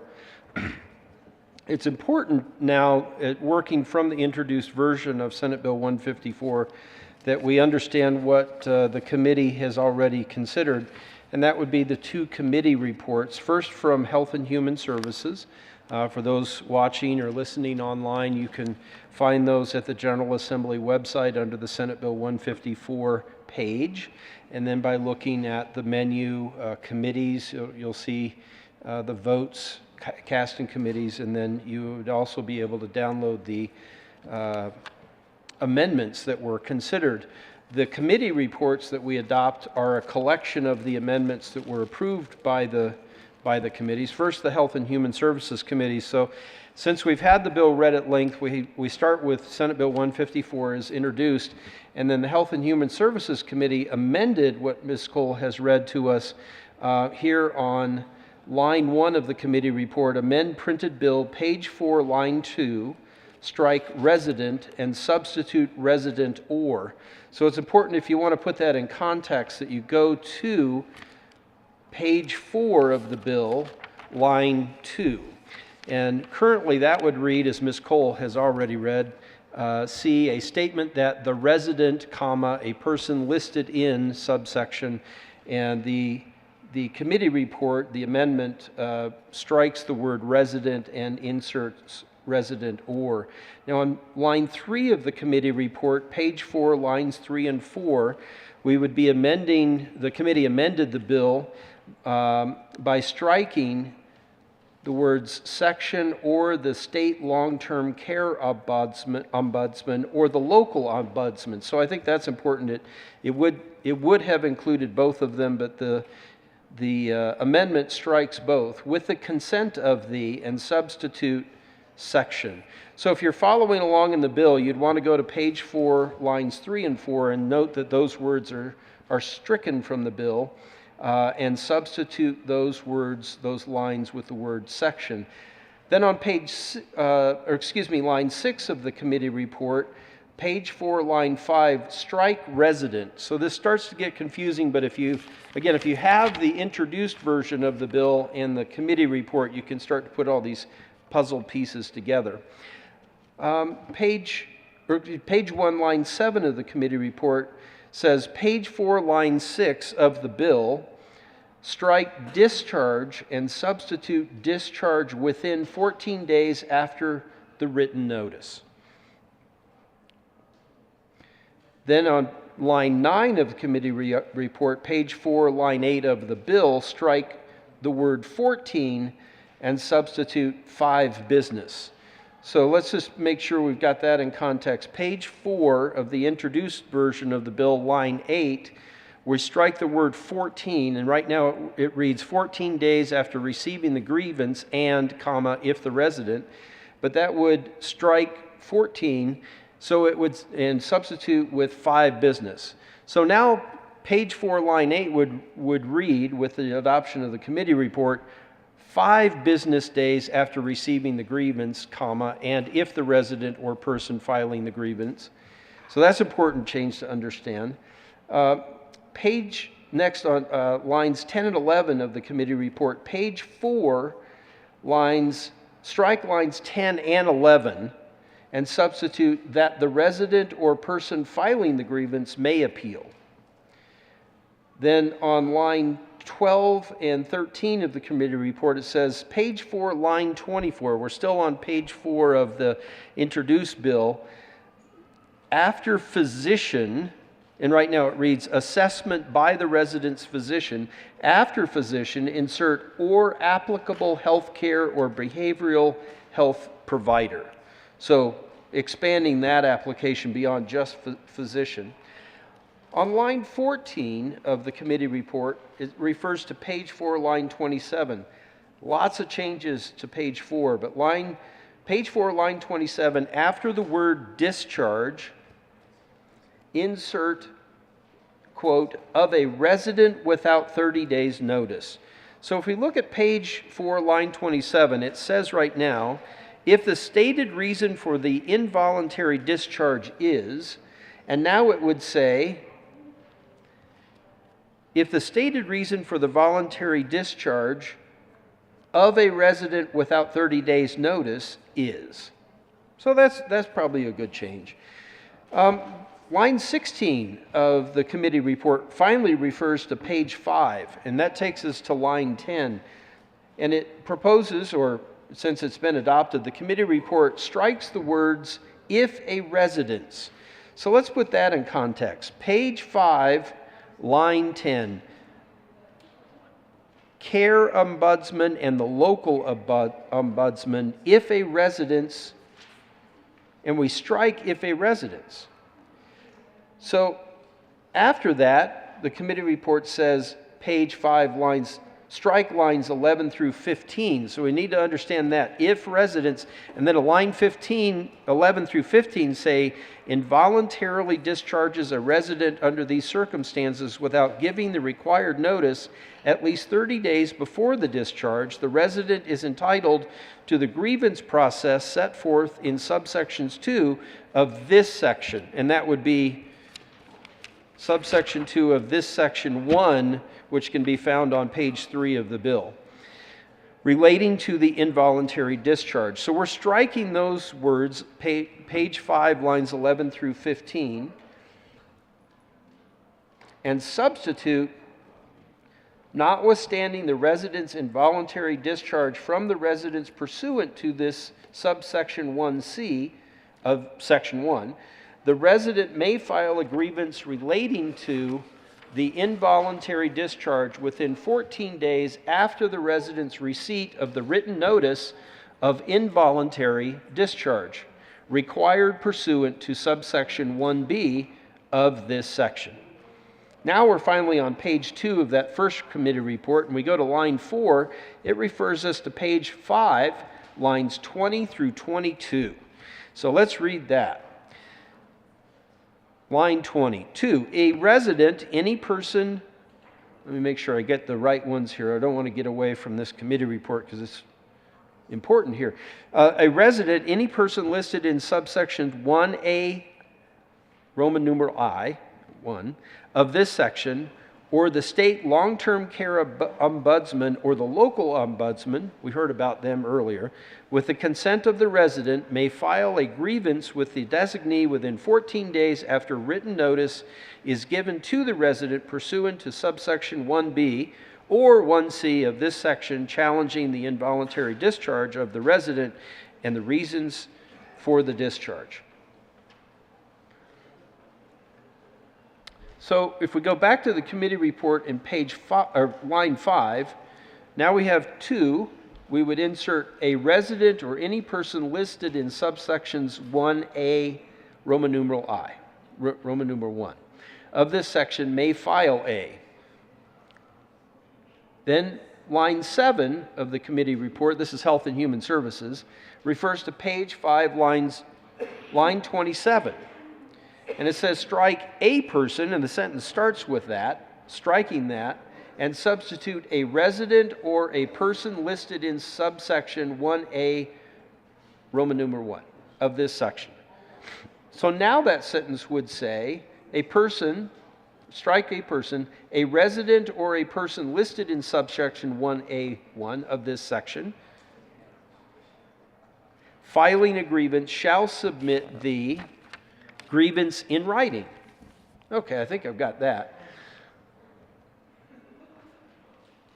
So we go to the committee report, line 9, and that takes us now to page 6, line 2. And we're doing the same thing again. We're striking the word resident and substitute person filing the grievance. Line 11, page 6, line 5. Page 6, line 5, strike 14. Boy, we did that earlier. We're doing the same thing again. Strike 14 and substitute 5 days. So no later than 5 business days after a grievance has been submitted. And then we go back to the committee report, line 12, page 7, line 4. Gosh, now we're flying through this. Page 7, line 4, we're striking response and inserting the words as soon as possible, but no later than 60 days after receiving the appeal. Committee report, page 2, line 14 and 15, page 7 refers to page 7 in the bill, line 10, after not, the assisted living resident shall not take any punitive or retaliatory action, but the committee report says after not, the assisted living resident shall not insert discharge except pursuant to subsection 1C of this section or. All right? Page 2, line 16 of the committee report. That refers to page 7, lines 17 and 18. 17 and 18. Strike the state long-term care ombudsman or the local ombudsman. So let's see what that says now. Page 7, lines 17 and 18. Let me back up to page or line 16 so put it in context. If the resident, the person filing the grievance or the appeal, the state long-term care ombudsman or the local ombudsman or the assisted living residence is dissatisfied with the findings of the recommendations of the department, that person may request a hearing conducted by the department pursuant to section 24.4.105. So, if we go back to page 2, line 16 of the committee report, it points us to page 7, lines 17 and 18, and strike the words, the state long-term care ombudsman or the local ombudsman. And then, line 18 and 19, it says page 7, line 20, strike person and substitute resident, comma, person, comma, or residence. Page 2, line 20 of the Health and Human Services Committee report points us to page 7, after line 21, which currently says pursuant to section 244105, and insert parentheses 6. No later than January 1, 2023, the State Board shall promulgate rules necessary to implement the grievance process set forth in this section.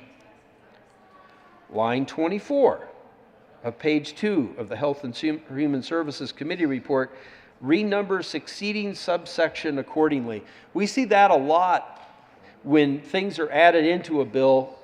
Everything below it or within that amendment and then below it might need to be renumbered. So that's pretty boilerplate.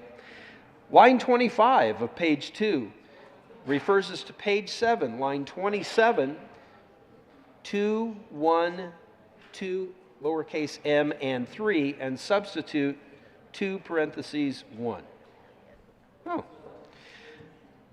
Line 26 of the committee report, page 2, finally refers us to page 8. Page 8 strikes lines 10 through 16. Boy, that's basically a paragraph. Let me read that to you now. The State Board's minimum educational training and experience standards for residence administrators established pursuant to subsection 2G 1A of this section must require at a minimum that on or after January 1st, 2024, each administrator, regardless of hire date, meets or exceeds the minimum educational training and experience standards set forth in subsection 3 of this section. But the committee report,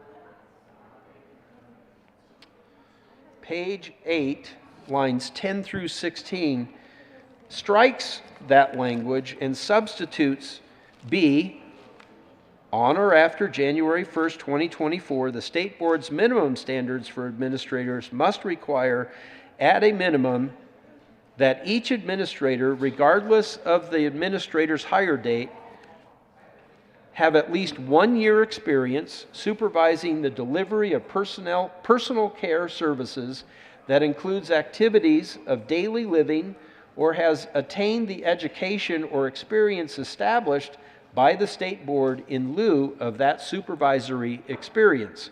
So that's what that section on page 8, lines 10 through 16 would say with the adoption of the committee report.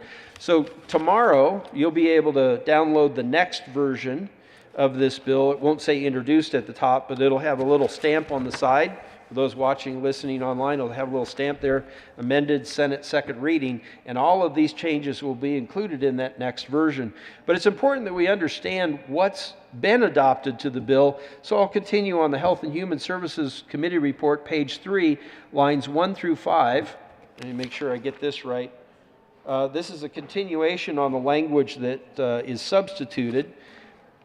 Administrators hire date have at least 1 year's experience supervising the delivery of personal care services that includes activities of daily living or has attained the education or experience established by the State Board in lieu of that supervisory experience. And then that takes us to line 6 of the committee report, that's Health and Human Services, and that refers to page 8, lines 21 and 22.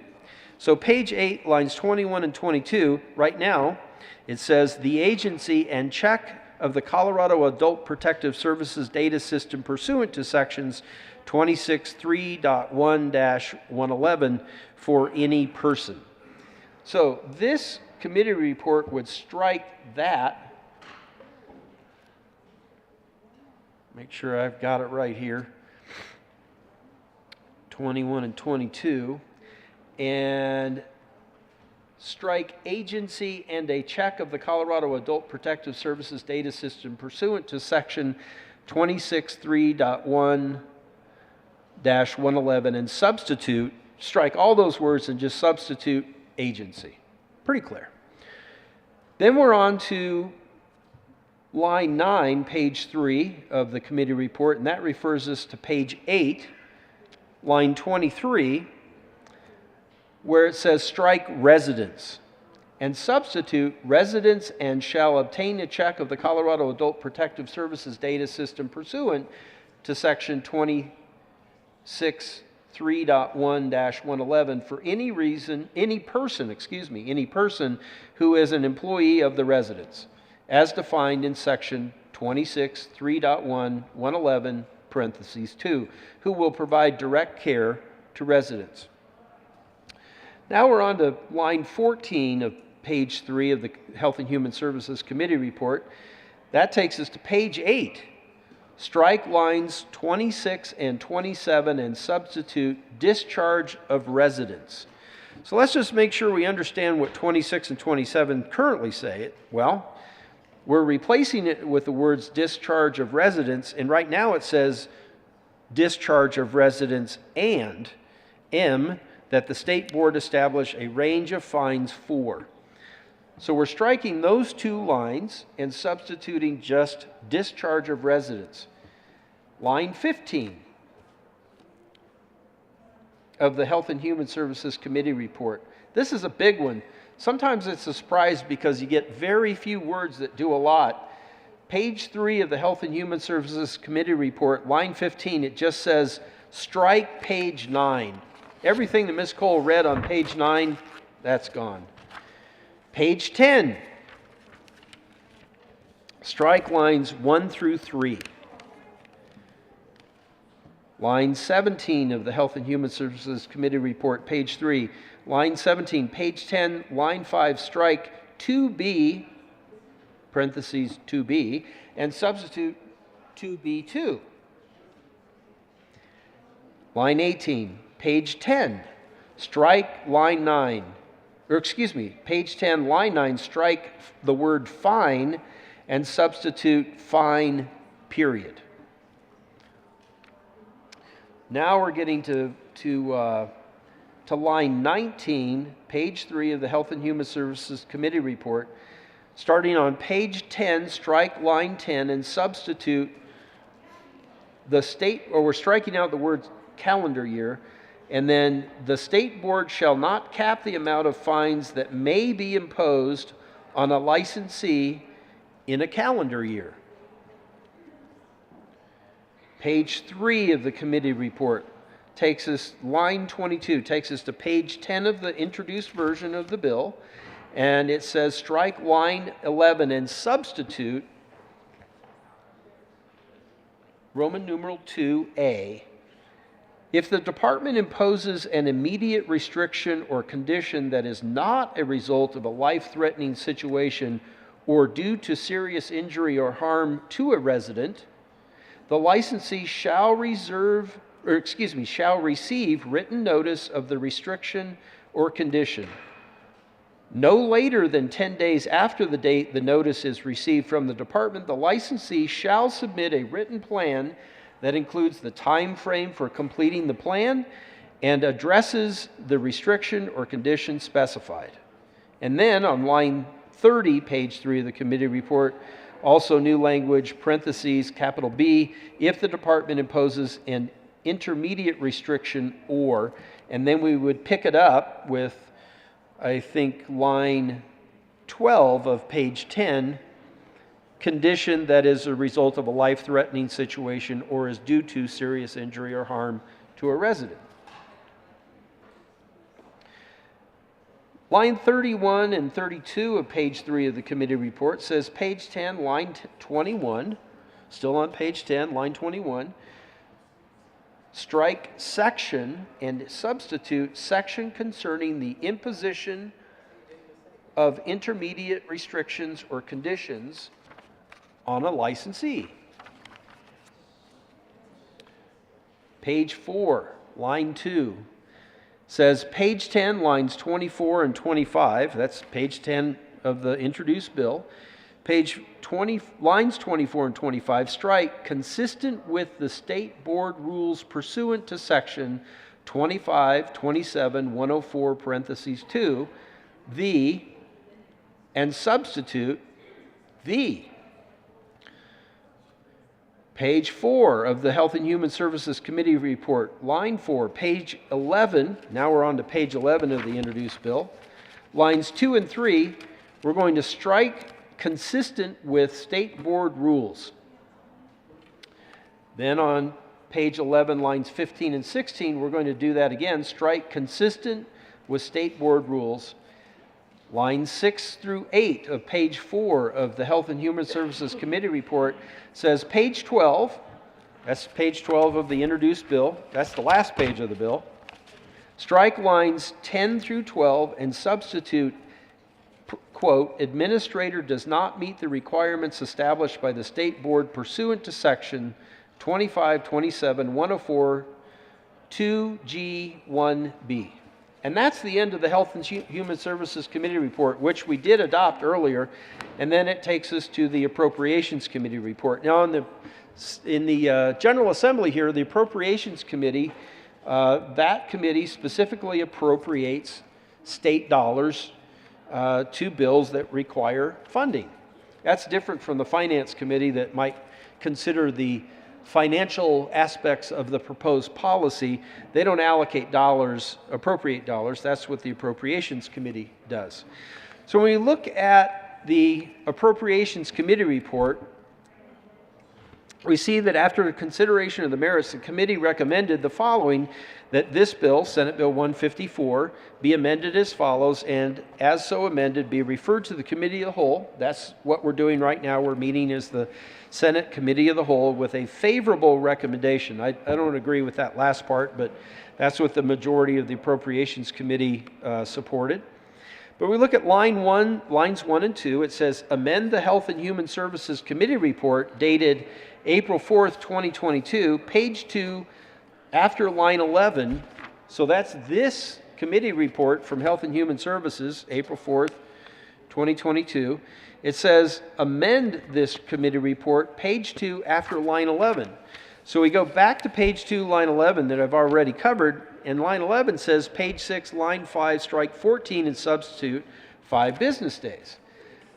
But the Appropriations Committee added to that on lines 3 through 6 of the Appropriations Committee report says, page 7 of the bill, line 3, after the period, insert, quote, an appeal to the executive director of the department must be filed within 5 business days after the resident or person filing the grievance receives the designee's written response. So this Appropriations Committee report is amending the Health and Human Services Committee report, which is then amending the introduced version of the bill. Then we do it again, or the Appropriations Committee did. On line 7 of the Appropriations Committee report, and that would be from April 19th, not April 4th. April 4th was the Health and Human Services, but then later on April 19th, line 7, page 2 of the committee report, strike page 2 of the committee report, line 21, strike the year 2023 and substitute 2024. So we have to go back to page 2 of the Health and Human Services Committee report, then down to line 21 and strike 2023. So let's see what it says now, and this is in the Health and Human Services Committee report from April 4th. It says 6, parentheses 6, no later than January 1st, 2023, the State Board shall. And the Appropriations Committee report says, no, we're going to amend the Health and Human Services Committee report and substitute 2024. So now it would say no later than January 1st, 2024. So a year later. That makes sense. Line 9 of the Appropriations Committee report refers us to page 3 of the Health and Human Services Committee report and says strike lines 18 through 21. So we were making a lot of change to the introduced version of the bill, but now we're making a lot of change to those changes. So we want to make sure we know what we're doing here. Page 3 of the committee report, strike lines 18 through 21. Now that says, page 10, line 9, strike the word fine and substitute fine, period. Line 19 through 21. Page 10, strike line 10 and substitute, the State Board shall not cap the amount of fines that may be imposed on a licensee in a calendar year. But the Appropriations Committee report says, nope, strike all that. And substitute, line 10, page 10 of the bill strike lines 9 and 10 and substitute, and then the language starting on line 11 through 16 of the Appropriations Committee report, capital E, parentheses E, paying a civil fine not to exceed, thank you, paying a civil fine not to exceed $15,000 per violation. That's a lot. Seems like that might drive up the cost of care, but maybe I'm wrong. $15,000 per violation, except that the department may exceed the cap. Oh, they can charge more than $15,000 for an egregious violation that results in death or serious injury to a resident after considering the circumstances surrounding the violation and the factors set forth in subsection 4A of this section. That seems like a pretty significant change. And now we're not talking about the bill as introduced. We're not talking about the Health and Human Services report. Now, the Appropriations Committee that often doesn't deal in policy changes, they just deal in the actual dollars required to fund the bill, and those can be found on the various fiscal notes for this bill. But the Appropriations Committee seems to have made a pretty significant policy change here in the Appropriations Committee report from April 19th that we have adopted, the committee adopted earlier here in the Committee of the Whole. Working from the Appropriations Committee report from April 19th, page 1, line 17, the next change that it proposes to make is to the printed bill, and that would be the introduced version. So we're going back and forth between the Health and Human Services Committee report and the printed bill. But printed bill, page 12, after line 20. So now we're at the very end of the bill, after line 20. This is in the definitions area. And then the appropriation. So between section 4 of the introduced bill, which is definitions, and section 5, which is the safety clause, we're inserting a new section 5, and then I'm sure it'll, yep, back here it says renumber accordingly, so we'll have that in a moment. Section 5, appropriation for the 2022-23 state fiscal year, $74,509 taxpayer dollars is appropriated to the Department of Public Health and Environment. This appropriation is from the general fund, that's where the tax dollars go. To implement this act, the department may use this appropriation as follows. And now I'm on page 2, the back of the Appropriations Committee report from April 19th. Line 1, this is what they can spend the money on. A, $26,829 for the use of the health facilities and Emergency Medical Services Division for administration and operations. Using the Health Facilities and Emergency Medical Services Division for administration and operations. Which amount is based on an assumption that the division will require an additional 0.3 FTE and B, $47,680 for the purchase of information technology services. Computers and software, I suppose, huh? Line 6, parentheses 2. For the 2022-23 state fiscal year, $47,680 is appropriated to the Office of the Governor for use of the Office of Information Technology. This must be some of that saving people money on health care that we hear about, but once again, we kind of see that we're just costing people more for just about everything. This appropriation is from reappropriated funds received from the Department of Public Health and Environment under subsection 1B of this section. To implement this act, the office may use this appropriation to provide information technology services for the Department of Public Health and Environment. And then that key sentence that I mentioned earlier, page 2, line 13 of the Appropriations Committee report from April 19th, 2022, renumber succeeding section accordingly. Then we're on to page to lines 14 and 15 of the Appropriations Committee report that concludes page 1, line 101, strike residences. So page 1, 101, that takes us up to the title of the bill. And everyone here, of course, knows that the Colorado Constitution includes a single subject requirement for all bills except the annual appropriation bill, the long bill. All bills here in the General Assembly and ballot initiatives placed on the ballot for voters to consider under the Colorado Constitution, those must fit under the single subject rule. So here at the end of the Appropriations Committee report, again, not having anything to do with dollars but policy, the Appropriations Committee decided to strike the word residences and substitute residences and in connection therewith making an appropriation. And that's appropriate because the Appropriations Committee appropriately appropriated the appropriation, those are all tax dollars.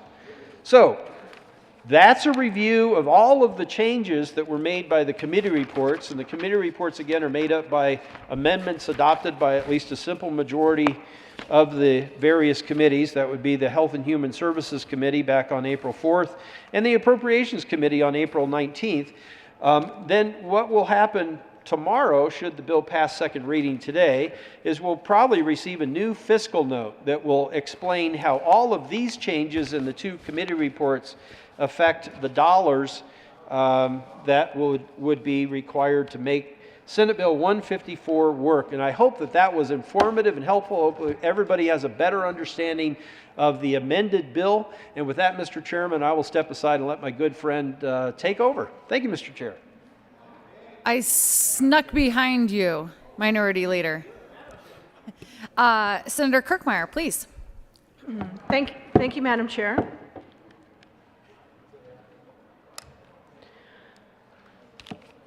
Members, I was opposed to this bill, Senate Bill 154, in committee, and I still rise in opposition to Senate Bill 154. Under current law, the health and safety of residents of assisted living residences are protected by state law and the Colorado Department of Public Health and Environment's rules and regulations. Residents must be notified 30 days in advance of writing if an assisted living resident is seeking to involuntarily discharge them. If a resident is being discharged because he or she needs a higher level of care, the assisted living resident must try to meet those needs first before asking the resident to leave. Residents also have the same rights afforded to tenants under the existing landlord and tenant laws, and they may exercise those rights when being asked to leave an assisted living residence. Administrators of assisted living residences must meet certain qualifications, including education and experience, and a complete, comprehensive 40-hour training program with competency testing. The Colorado Department of Public Health and Environment has the authority to suspend or revoke a license or impose sanctions, including fines, against an assisted living resident that is not properly caring for residents or is not meeting requirements. Current law, again, protects the health and safety of these residents. And let me just go further. The statute is clear, and it gives broad rulemaking authority to the Colorado Department of Public Health and Environment. And in fact, in 27-25-104, minimum standards for assisted living residences rules states, on or before November 1st, 2002, the state board shall promulgate rules pursuant to section 24-4-103, CRS, providing minimum standards for the location, sanitation, fire safety, adequacy of facilities, adequacy of diet and nutrition, that would be for the residents, equipment, the structure, operation, so the operation, total operation of the assisted living residential facilities, provision of personal services and protective oversight. So I just want to say that again. Provision of personal services and protective oversight, so they can develop rules, minimum standards for assisting living residences regarding provision of personal services and protective oversight, and personnel practices of assisted living residences within the state of Colorado. Goes on further to state, such rules shall differentiate between homes of different sizes. Because there are lots of different homes, like especially out in rural areas, these assisted living residences may only be providing services to 2 or 3 individuals whose family is no longer able to care for them because of the severity of the situation with the individual. It does say that in formulating such rules, the state board shall seek recommendations from the advisory committee established pursuant to 25-27-110. I'm going to read this section because there were things that came up in committee regarding why aren't doors locked, because there was discussion about how some of the individuals in these residences, say for example an individual with Alzheimer's, left the room, left the residence, walked out into the garden or into the yard, and was not found for some time, and eventually they did pass away. That was brought up.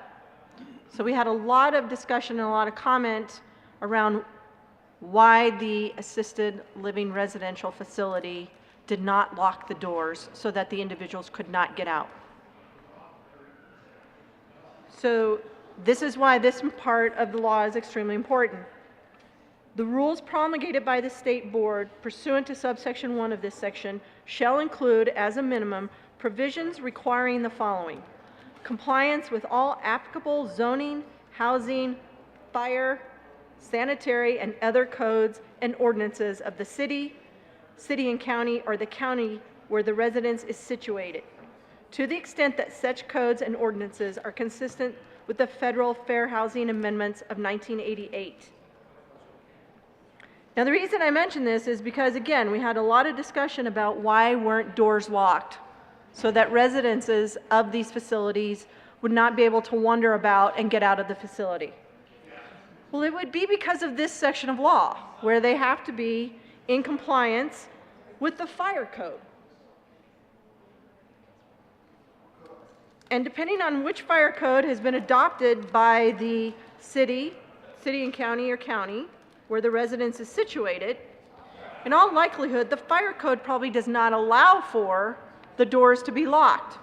Or they may require one of those break doors, one of those exit, so that if there is a fire or a situation, an emergency occurs within the facility, that residents can get out. If you lock the doors and make it so residents can't get out because of a situation dealing with their health and their mental well-being, you basically would be violating the fire code, and you may put them in a more dangerous situation where, should a fire occur in the facility, that they wouldn't be able to get out of the facility. So just to be clear, and I know there were a lot of amendments to this bill and a lot of changes, and it was really hard even in committee to track all of the changes that were made. And then I was not in the Appropriations Committee, so I wasn't able to track all the changes there. But the good senator from Douglas County spoke to those already this morning. So I'm going to speak to why this bill isn't necessary, based on how it was introduced, and from what I can ascertain from some of the changes, how it's still not necessary to have this bill. Senate Bill 22-154. Under their discharge notice requirements, in the bill, there's 30 days advance written notice of involuntary discharge. under current statute and rules, there are 30 days advance written notice of any involuntary discharge. So we're just restating the statute apparently. And even if that changed somewhere in the rules, changed somewhere in the amendments to this bill, I read to you the broad rulemaking authority that this department has. So if the 30 days advance written notice changed someplace and I missed it because of all the changes that occurred with regard to amendments to Senate Bill 22-154,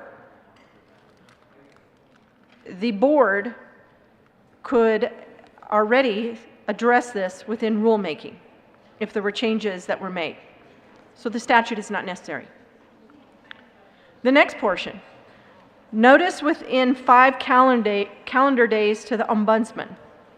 Now I do think that was changed with some of the amendments, but I'm not quite sure because again the amendments to this bill were pretty lengthy and I didn't catch all the amendments to the Appropriations Committee report, so I'm not sure if it was.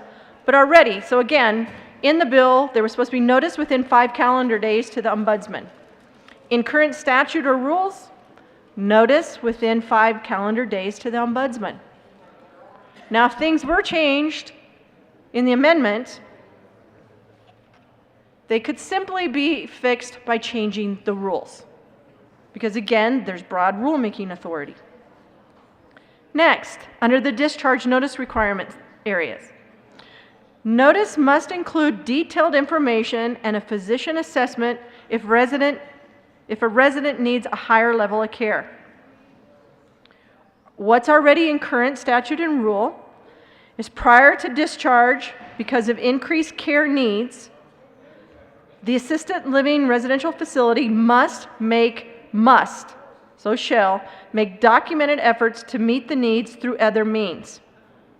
But right now in the bill, it would say notice has to include detailed information and a physician assessment.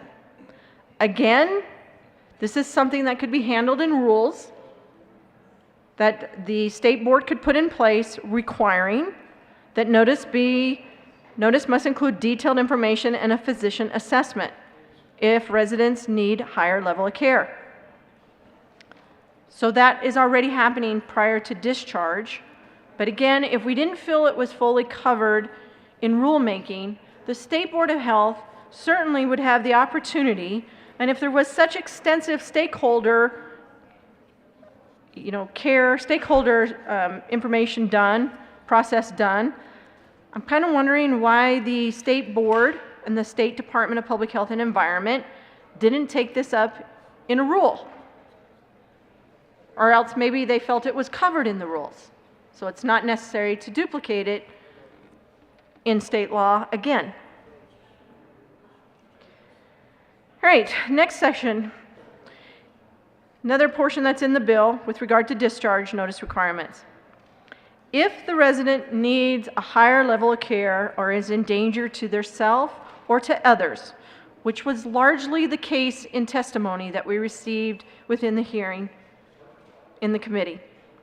If the resident needs a higher level of care or is in danger to themselves or to others, the assisted living residential facility must give as much advance notice as is reasonable. And if the resident is discharged before receiving the 30-day advance notice, he or she is still entitled to a grievance process. Here's what we already have in current statute and rule.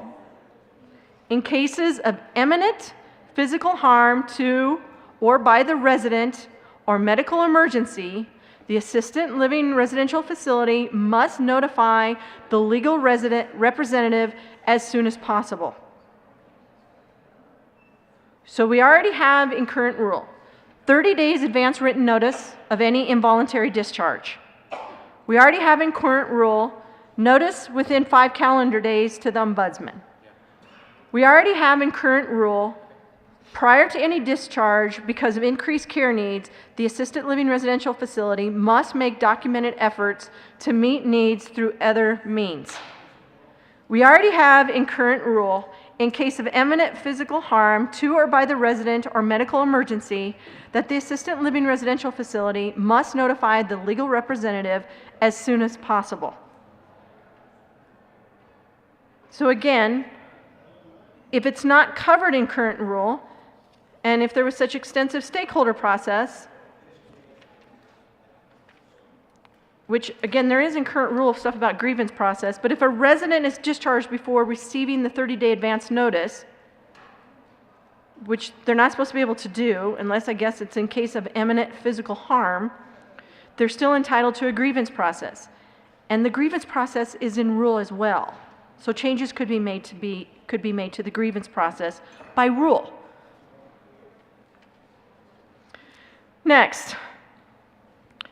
Here we go. Right to file a grievance, the notice requirement, the grievance process, the assisted living residential response, and any appeal process. So this bill would require written notice, must contain a statement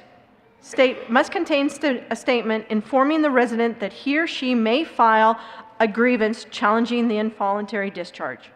Makes sense. Here's what we have in rule. That the discharge notice does not have to include a grievance process information.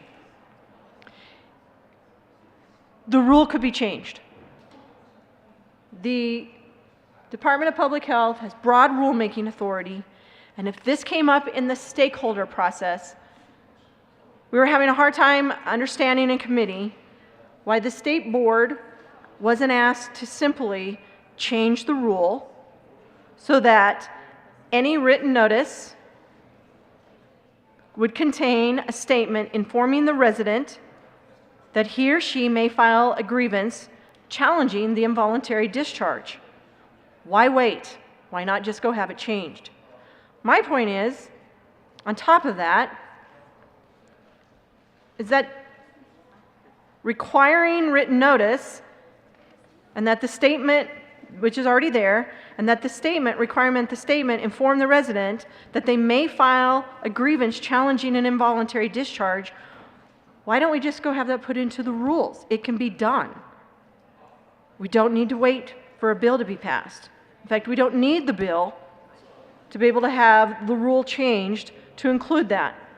And again, it makes sense that the statement have a grievance statement that the resident is informed that they can file a grievance before an involuntary discharge.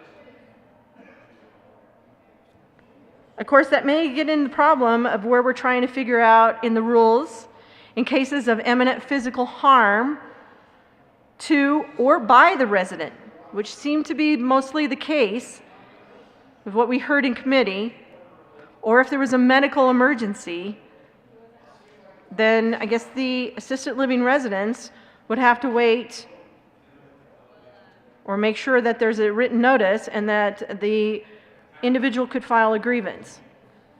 Seems to me we're getting pretty far down there where we may start causing a situation that could still cause harm or bring up harm for either the resident or other residents in the facility. Here's what else is in the bill. The assisted living residential facility designee must respond to the grievance in writing. It was within 14 days. I believe now the amendment says within 5 days, and that's okay. If the resident is still dissatisfied, he or she may appeal to the Department of Public Health and Environment and then request a formal hearing if still not satisfied. So here's what we have already in current statute and rules. Current rules and statute require that the assisted living residential facility to have policies and procedures and an internal grievance process that ensures prompt handling of grievances and complaints brought by residents, family, and advocates. So the bill says the assisted living residents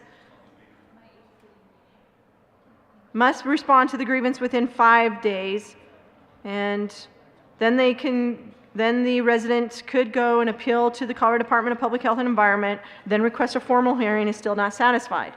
Current rules state requires the ALR to have policies and procedures and an internal grievance process that ensures prompt handling of grievances and complaints brought by residents, family, and advocates. Seems to me that the rules could be further expanded, maybe should have been. And if the stakeholders brought this forward over this long, extensive stakeholder process, I'm not sure why the Colorado Department of Public Health and Environment and the State Board didn't respond by reviewing the rules and putting some rules in place that would give the resident the ability, if they were dissatisfied, to appeal and then also request a formal hearing if they're still not satisfied. Again, that could be changed, that could have already been changed within existing rulemaking authority that the State Board has. Now, within the bill, there's a whole bunch of stuff about minimum standards for administrators.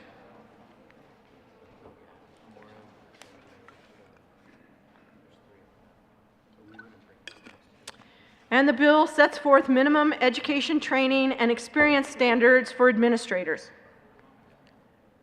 Just want to point out that in current law and in the rules, it sets forth minimum education, training, and experience standards for administrators. The bill states that by January 1st of 2024, so close to 2 years away, the administrator, so it's a point that it's close to 2 years away, the administrator must meet or exceed the following regardless of hire date. Regardless of hire date, they have by January 1st, 2024. First of all, they have to be 21 years of age or older. They need to have a high school diploma or equivalent and at least 1 year experience supervising delivery of personal care, including ADLs. Here's what's already currently either in statute or rule. Requires an administrator an individual who is not an administrator of record prior to 2019 to be at least 21 years of age, have a high school diploma or equivalent, and at least 1 year of supervising the delivery of personal care that includes ADLs. So on one side, the bill, we have the administrator must meet or exceed the following requirements. On the other side, we have that an individual who's not an administrator of record still has to have the same requirements. We could have had a rule change already in place that would have addressed this. But it seems to me it's pretty close already in current law and statute. Now, it does say that they would set forth additional minimum education, training, and experience standards for administrators. It says that the administrator is currently supervising personal care services, including ADLs, and is licensed as a healthcare professional. Now, that's new. But again, instead of waiting for it to be in law, this could have been a rule that the Department of Public Health and Environment, through the State Board, could have already put in place, could have already passed, could have already had administrators starting to work towards having that supervisory personal care services level of experience and working towards their license as a healthcare professional. Again, my point is, the bill is not necessary because we have broad rulemaking authority for this board, and if these were the issues that were coming up through stakeholder process, I'm not understanding why we didn't just address it through rules already, because that's what's going to have to happen. The State Board is going to have to go in and change the rule. They could have been ahead of the process here and made some differences and made some changes to the rules. Or maybe the State Board of Health and Education didn't think it was necessary based on the complaints they were getting. I'm not sure. But either way, we're putting something into law that could have already been done in rule, that will have to be done by rule, but it could already have been done. So the question would be actually to the Department of Public Health and Environment and the State Board, why isn't it already in rule, and why don't you just go to get it taken care of? Who knows? Next, Center minimum standards. It requires a CAPS check for any person responsible for care and welfare of residents. Already in current statute and rules, requires the assisted living residences to request a CAPS check prior to hiring an employee who will be providing direct care. It's already in rule or law. Next, the administrator must have proof of completion of an administrator training program that complies with the assisted living residence rules prior to assuming an administrator position. Shocking. Here's what's in rule or law. Administrator must have proof of completion of an administrator training program that complies with the assisted living residence rules prior to assuming an administrator position. We already have that.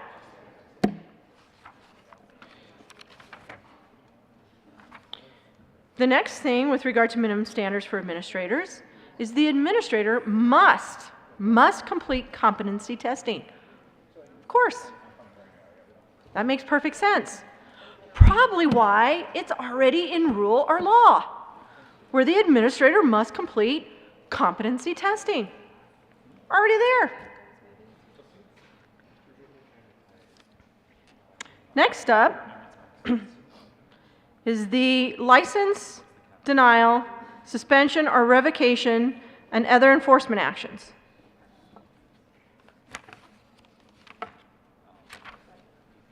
This is where it started getting fairly contentious, where it started getting the most opposition in the committee.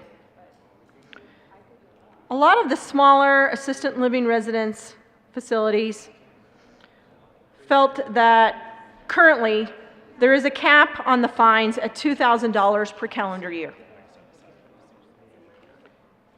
And that's in law. I believe they probably could adjust some things with regard to the license denial, suspension, or revocation, or other enforcement actions in rule, but currently we have in law that caps fines at $2,000 per calendar year. Now the smaller assisted living residential facilities, which might be only 2 or 3 people that they're taking care of, could be up to 5 or 6. I think smaller was considered maybe even less than 8. They could be fined $2,000 per calendar year. This is where they felt that it could jeopardize their ability to continue with their facility, with caring for individuals. So here's what is in the bill. And it is different than what's in law. That there would be no cap or fine that could no cap on the fines that the Colorado Department of Public Health and Environment could impose on the assisted living residents. And it would require, this bill, so new law would require Department of Public Health to impose a fine in an amount per violation that is calculated to deter further violations. Because we all know that people who are out there trying to care for other people's loved ones that are in, not in a really good situation with their health, with their mental health. They may not have the ability to control what they're doing in their actions. They may be very angry and frustrated because they don't understand what's going on in their lives. And so, we were kind of led to believe that these assisted living facilities, these assisted living residences, were just not doing a very good job, and that they didn't really care about the people that were within their care, which I don't believe and I don't agree with. I think they're in a difficult position caring for people who have substantial issues, probably most likely with anger and frustration, because they don't understand their environment and they don't know where they're at, and so they get angry. And they may not understand that what they're doing as a resident may be harming yet another resident in the facility, merely by trying to hold their hand and walking with them down a hallway, merely by just maybe gripping their hand way too tight of a frailer elderly individual that is also in the facility, and not realizing what they were doing and gripping it so tight that they may end up bruising the hand or breaking a bone or causing some issues for the other resident. They may not know that.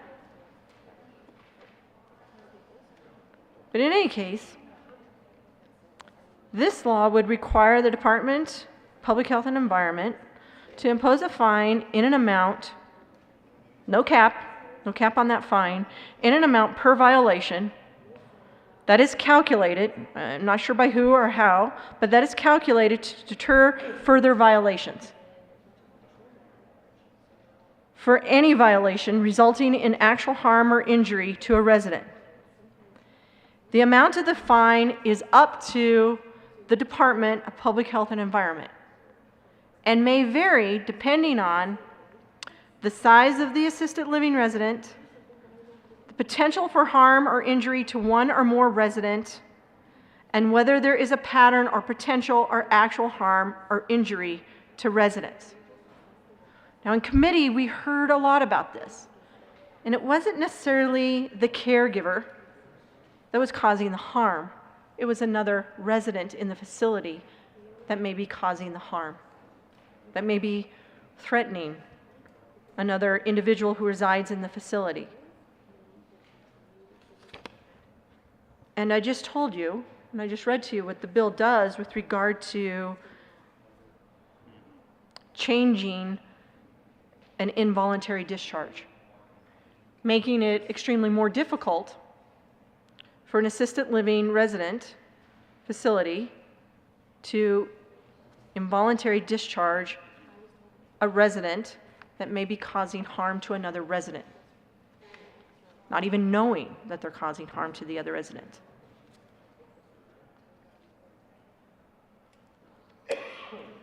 Anyways, what we have currently in law is, and in rule, is that the department can impose the following sanctions on a non-compliant assisted living resident.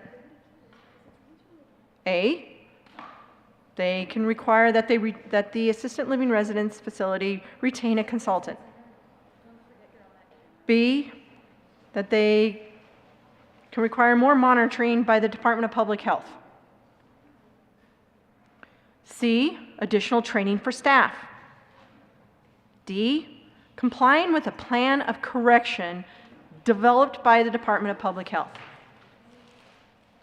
E, a civil fine not to exceed the $2,000 per calendar year. Which doesn't sound like a lot. Probably would agree with you there. Unless, of course, you're an extremely small assisted living resident, and $2,000 per year can make the difference of you being able to care for someone else's loved one that they don't have the capability to care for, or being out of business. But I want you to understand what can already happen. While in most likelihood, getting to a very punitive fine in an amount per violation should not be necessary, because the Department of Public Health can put a plan of correction in place in that assisted living residence. So if the harm was being caused by personnel at the assisted living residence, by one of those caregivers, by the administrator not doing their job, by, I don't know, maybe the Department of Public Health not actually doing any monitoring, not providing sufficient training, the Department of Public Health can put together a plan of correction and require the assisted living residential facility, the caregivers there, to follow it. Or they can revoke or suspend their license, or they can deny any relicensure. That's what needs to happen. And that's what's in rule and law that can happen. For serious violations, the assisted living residents must comply with at least one of the above enforcement actions. They have to do it. It's in law. In all likelihood, what we heard in committee is that they would go get a consultant if they needed to. They would work with the department to put together a plan of correction if it's within their ability to do so, if they're the ones that would cause, if one of their employees caused the harm, that they're in support of additional training for staff. It's the not knowing what the fine could be. Because remember, in law, or what would be in law, in this bill, is that it's calculated by the department to deter further violations. What the heck does that mean? Is that 20,000? Is that 30,000? Is that 50,000? What is it? Because we heard from a lot of the smaller assisted living residences that if it's going to be over 2,000, in all likelihood, it's going to put them out of business. And that means those individuals that are residing in there, whose family cannot take care of them, or do not have the capability to take care of them, that they won't have a facility. They won't have any place to take their loved one to try and get the care that they can't provide.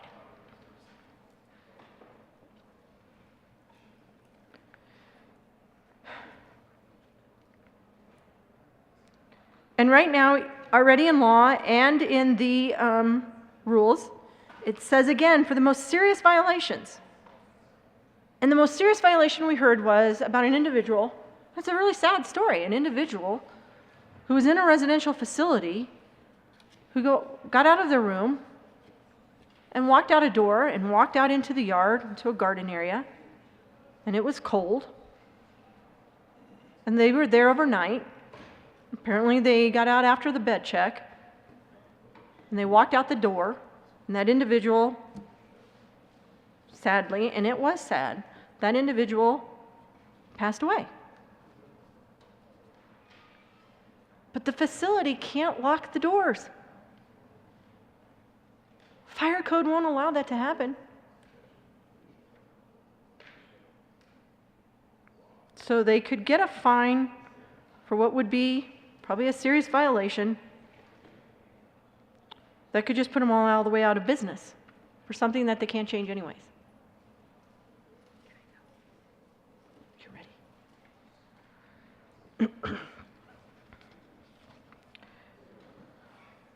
So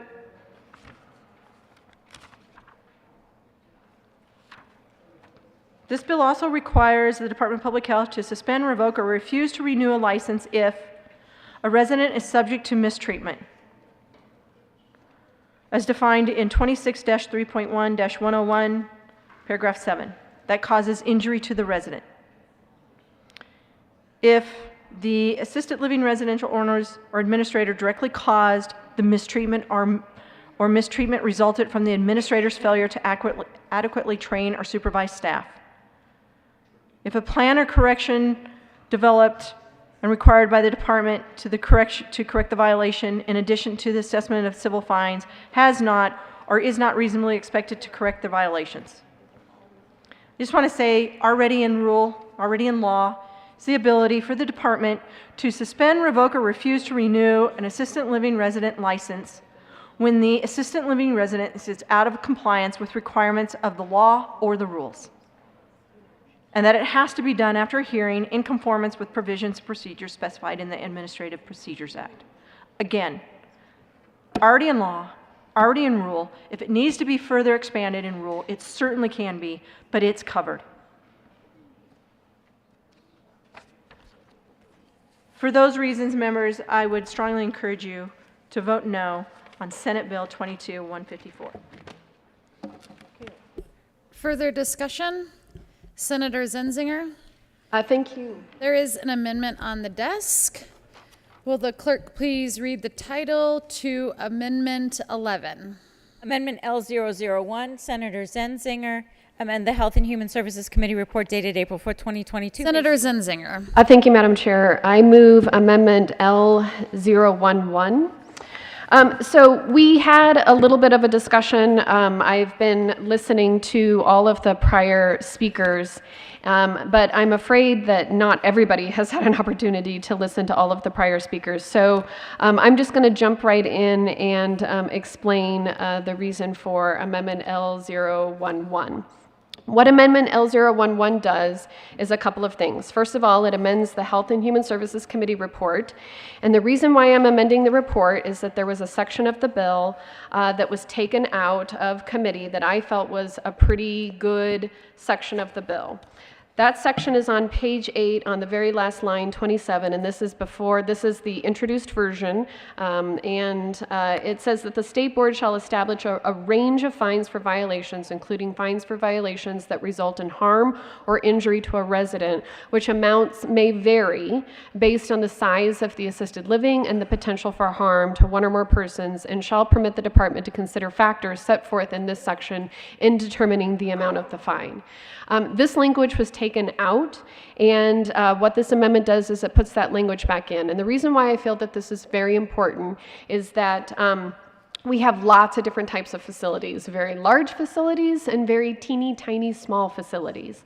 And I feel as if if you're going to use a fine structure and if you're going to implement a punishment, then the punishment should be relative to the crime, I suppose. And I'm not talking serious incidents, because part of this amendment says that the department could exceed that cap if it were serious, if it were going to result in serious death or harm. But what I think is really important is that we allow the state board, so there's 3 types of entities, by the way. You have the department, you have the associated, the assisted living advisory committee, ALAC, and then also you have the state board. And these facilities ultimately are governed by the state board. So what this would allow us to do is to take a look at this new fine structure that we are putting in place, and we are determining the scope and severity of the infraction. And then we're tasking the department to work with the advisory committee to come up with and bring more clarity to the scope and severity of that fine structure, so that our little small facilities all the way up to our big facilities will know what's what. So we're putting that language back in, which would then task through rulemaking and through a collaborative process to have an idea about what it is that they are fining them for and what it is aligned with. So for example, if you are going to do, if a CNA does a rough transfer, they slip and the patient, as they're seating them in the chair, ends up landing harder on their tush than they should have. If it results in a bruise, is something that would then be sent into the department as a tag. And then if there is a fine that is associated with this, we would want to know this. Is this something that is, as they call in the nursing home world, a level F, a level G, a level E? What would be the scope and severity of that kind of an incident? And so by putting that language back into the bill and then working with all of the entities together to come up with bringing better transparency, I guess, to this new world order of having higher fines and penalties, I think is just good business practice. So that's number 1. Number 2, in addition to that, it would cap the fines at $20,000 annually. I do want to point out that as part of this amendment, we included language that made it very clear that the department could still go beyond that cap if they found an egregious violation that results in death or serious injuries. So there still is the ability to go way beyond this cap if it warrants it.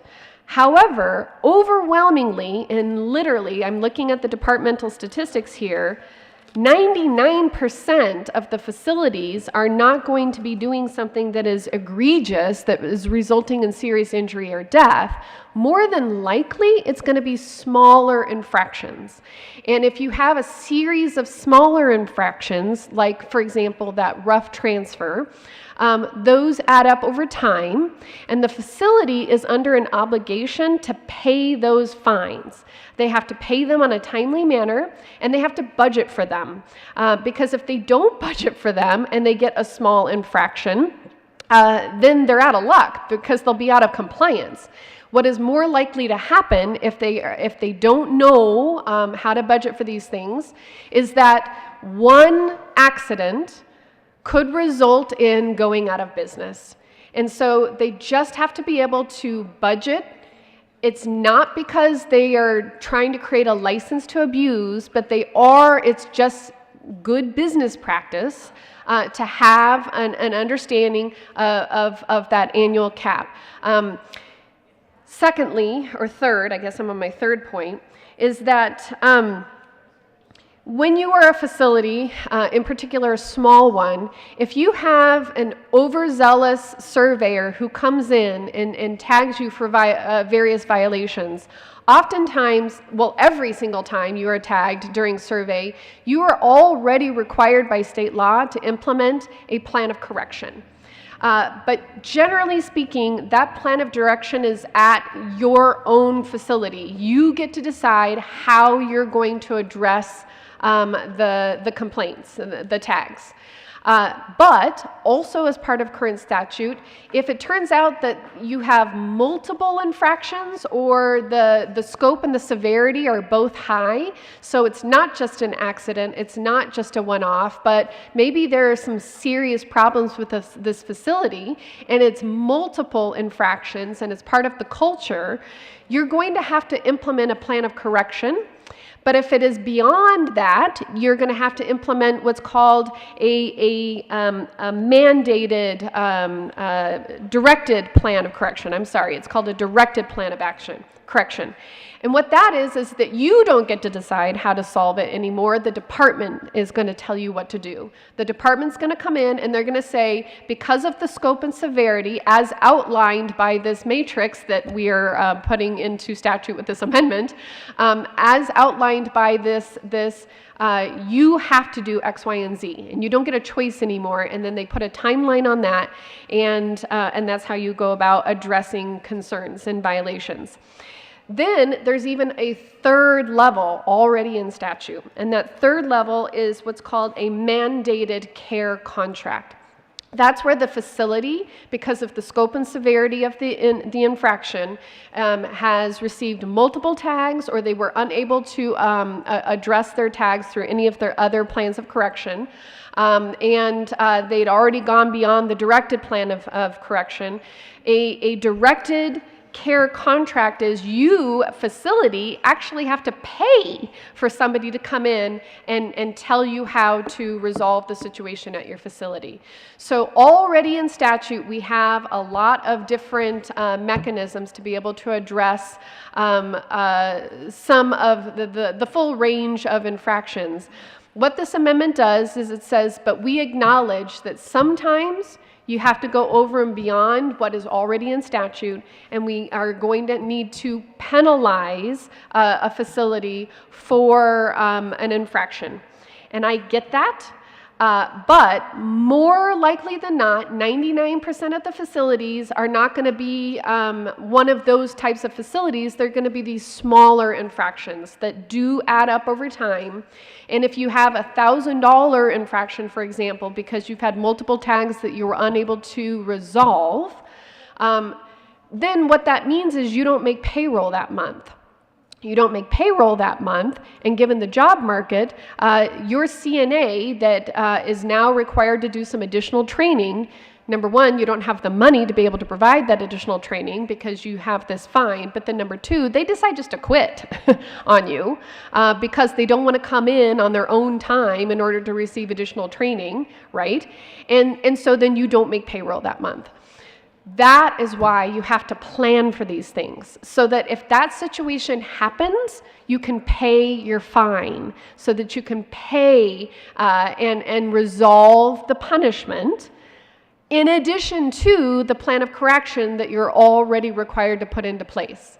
So I think that this is just part of good business practice, and I hear the sponsor, I hear the sponsor's passion around this topic. I hear that the sponsor wants to be able to make a statement with regard to those that are egregious, that do go beyond, and those situations that result in serious injury or death, which is the reason why I included that language in this amendment, is that it would give the department the freedom to exceed the cap if it was necessary.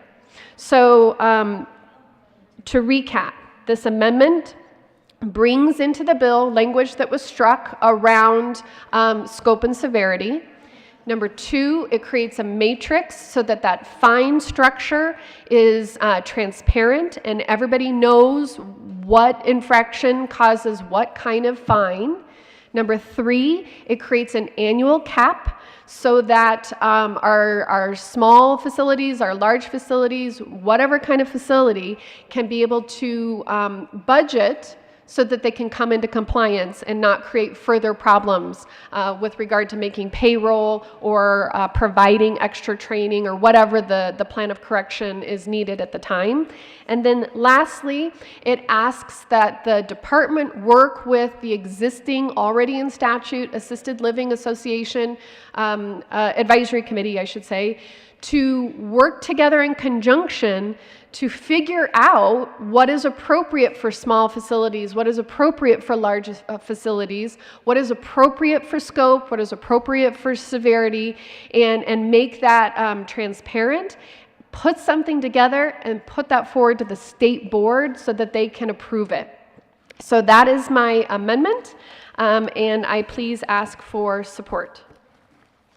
Further discussion on Amendment 11, Senator Lundin. Thank you very much, Madam Chair, Madam President Pro Tem. There we go. Just to clarify, properly acknowledged. Thank you, Madam Chair, President Pro Tem, at all other times. Just a clarifying question for the amendment sponsor. The $20,000 in a calendar year cap, is there gradation based on size associated with that? I did not follow, and I realize we're amending a committee report, so I just want to make sure I'm understanding this clearly. Senator Zinzinger. Thank you. That is a good question. So that is part of it. If you look at the language that was struck from the bill that I'm putting back in, that is exactly the language that is coming back in with this amendment. So you can find it on page 8 at the bottom where it says that the state board shall establish a range of fines for violations, including fines for violations that result in harm or injury to a resident, which amounts may vary based on the size of the assisted living residence and the potential for harm to one or more persons, and shall permit the department to consider factors that are set forth in this section, and there's a section of the bill that is outlined here, in determining the amount of the fine. So yes, this amendment would bring that language back in, but then I take it a step further by saying I acknowledge that right now what we have in statute, $2,000, is too low, and I get that. However, I think that right now we're just giving carte blanche to the department, and without a cap, we're creating liability for our institutions because insurance companies don't know that the department can't charge them $1 billion. They're not going to, but they don't know that. And so if they don't know that, then what is going to happen is you could potentially get fined for an unlimited amount of dollars because there is no cap. And so that's going to increase your liability insurance on top of it. Again, I think that with the little out clause that I've designed here, that I can still keep within the sponsor's intention around this bill, which is number one, $2,000 is too low, so we need to increase it. Number two, there are some institutions that maybe deserve punishment, and they do deserve a fine.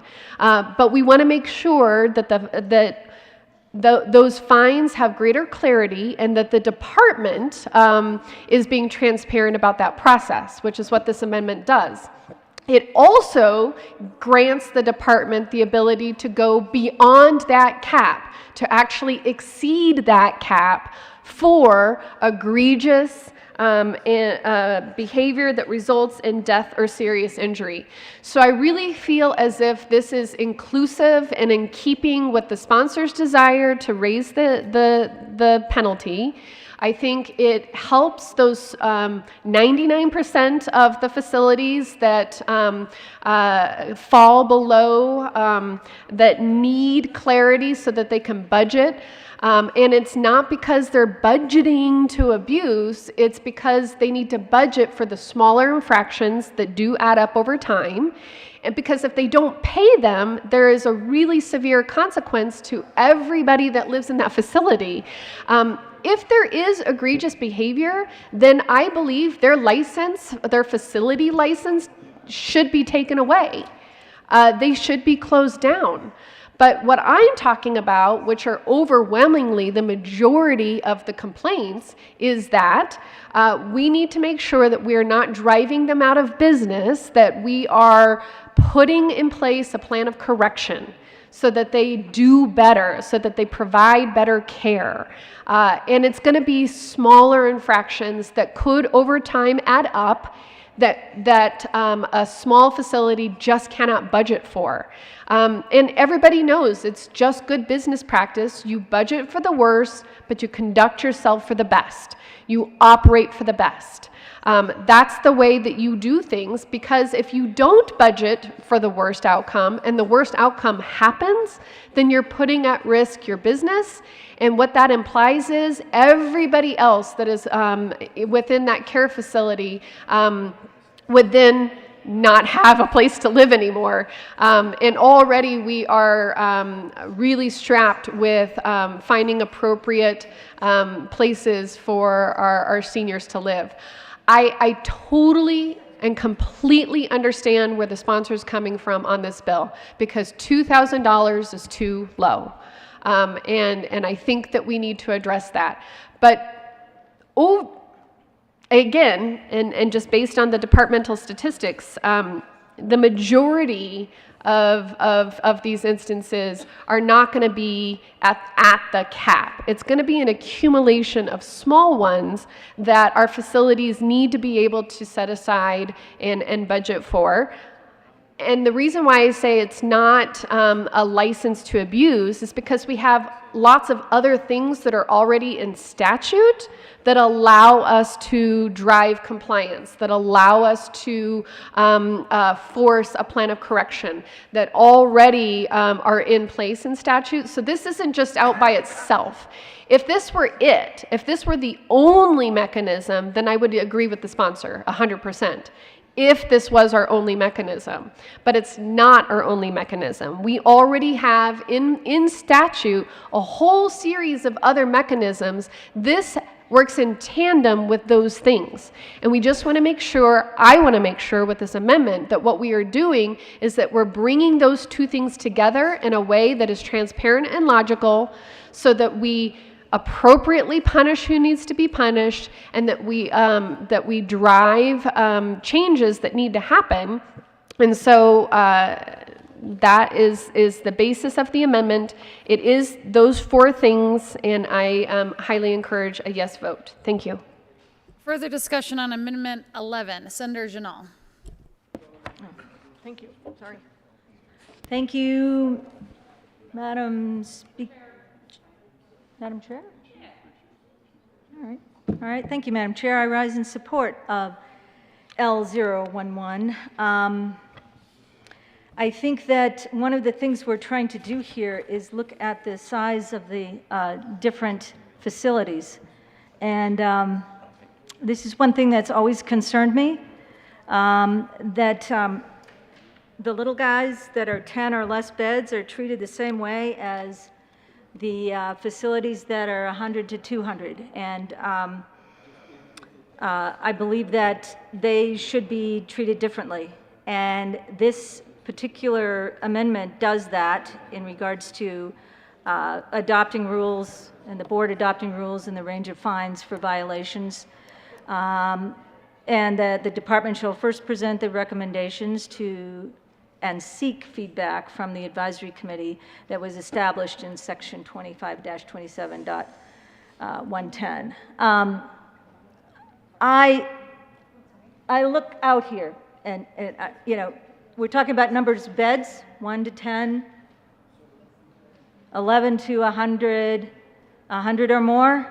I'm looking at inside this room, and I'm looking at particularly my side of the room, and there's hardly anybody here. Do we really care about this bill? Do we care about the elderly? Because everyone seems to have gone somewhere. They aren't listening to the amendments that have come up, that are coming up. They probably haven't read the bill. Even though it was read aloud, they weren't even here. So one thing I do want to say is that I do rise in support of L011 for all that are listening, all that are here, and that care, obviously, like I do. And don't think I don't care, because I do care. It's one of the things that I have had to deal with in my life, seeing my mother go from a small bed facility of 8 ladies in New Hampshire to a 100-plus facility in Vermont, and being treated poorly. And my biggest concern in the one in Vermont that was 100 beds or more, she was treated poorly in that one. And in the small bed, she was at home. She talked with ladies that were with her with the same, aging issues. She was alive. And then when she got transferred, she went downhill very quickly. One of the things I care about with this bill is that we recognize the differences between small bed facilities and large bed facilities, because that is a difference in maybe your own mother or one of your loved ones' lives. Because with this bill, as it is right now, the small facilities will go out of business, and they are starting to close. In fact, in the last year, I believe there was 39 that closed, small facilities, because they couldn't handle it. I'm sure there were other factors involved there, but let me read you something as far as what CDPHE sent. I asked a question to them about data in regards to funding and staffing and the scope and severity of tags that were cited. We know that the severity of the tags runs from A, which is a mild type of case, to E, which is very severe. So what happens here is that there were, in 10 beds or less, and this is all data that's compiled and put together, less than 1%, actually 0.7%, were tagged with E-tags. E-tags are the worst you can get. In 11 to 50 beds, 2.9. In 50 to 100 beds, 4.2.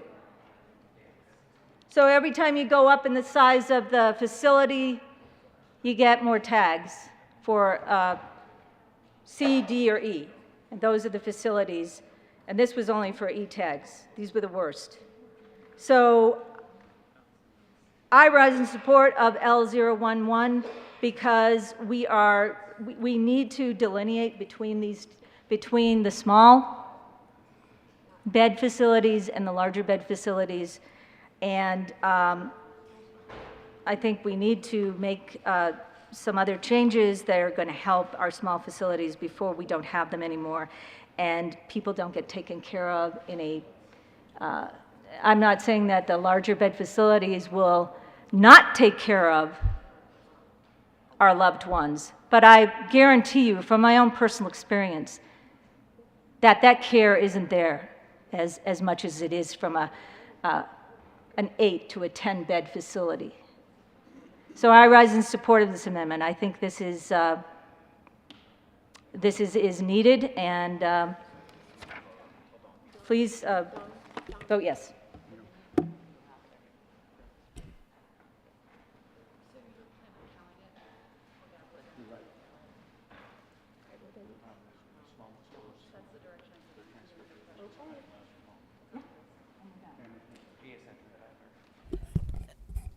The Senate will stand in a brief senatorial 5. I also know that some members have bill signings coming up, so appreciate consideration for folks when people are leaving and coming off the floor, because I know people are starting to get into bill signing obligations. But we will stand in a brief senatorial 5.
The Senate will come back. The current question before the body is the adoption of Amendment 11 to Senate Bill 154.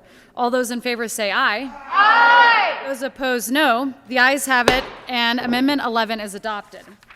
To the bill. Senator Zenzinger. Thank you, Madam Chair.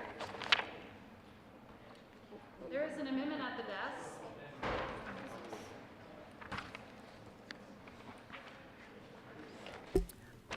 Will the clerk please read the title to Amendment 12? Amendment L012, Senator Zenzinger, amend health. Senator Zenzinger. Thank you, Madam Chair. Members, Amendment L012 basically is a restating of what is currently a rule and putting it in statute. So right now, in rule, it says that if the stated reason for the involuntary discharge for non-payment of the monthly services or room and board, the resident may discharge the resident on the 31st day after the written notice of the discharge has been provided to the resident. If it is determined through the grievance and appeal process that the resident substantially complied with payments due to the resident shall allow the resident to return to the residence. And again, this is just a restating of what is currently a rule and making it statute. And I ask for an aye vote. Further discussion on 12. Senator Janal. Thank you, Madam Chair. I rise in strong support of L012. I think it puts into perspective, and it is the right thing to do, to state the reason for the involuntary discharge, and because monthly services of room and board can run up if it goes to 3 months, as is stated currently. So it's my understanding that this is something that needs to be taken care of within a 31-day period or a 30-day period to make sure that people are getting paid for the services that they provide. So I'm in support of 012. Further discussion. We will stand in a brief senatorial 5.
I'm the only one that keeps pushing in those chairs because it's so hard to get by. It's something to do, man. That too. And it's hard to get by. I know, man. Appreciate you. Likewise. Really do.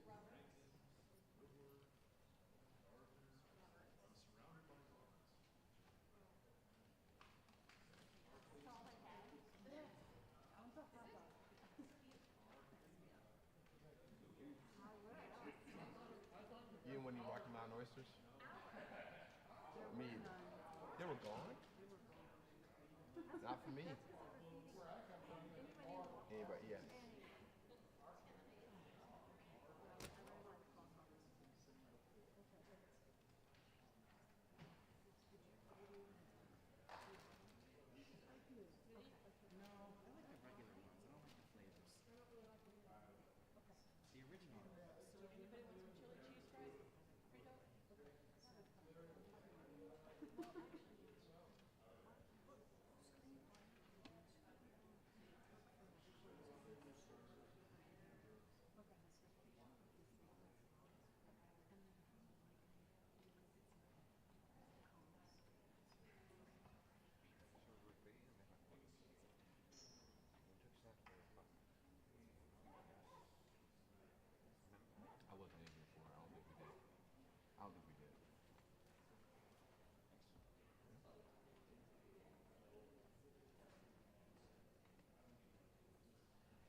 The ability to talk.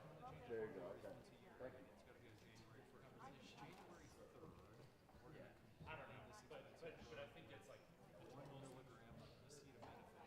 Apparently the total request is per month, and that 3.5 to 2 days. The other 1.5 is not.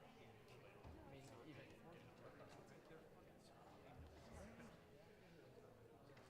I think that would. Oh, we're still in section. I think we would just get them to figure out what they're going to do. Yes. So I think it'd be no. Are you going to be 7 to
good stuff where you knew what it was. That's true. There is no telling. Yeah, you have no idea what you have no idea what you're eating there, but you could have had what you knew exactly what you were eating. I wanted that, but I was making laws. Did they run out? Is that why we're here? That's what Taylor said. They ran out? No, they ran out of plates. But they didn't run out of the good food. That you actually knew what it was. You don't know what's in that. I do know what it is. I just don't like it. I know the number one ingredient is sodium. That's for sure. It's 80% assholes across the body. Just finally ground up. Now let me just. Come on, TR. What's that? What's the flow? See, that's North High coming out right there.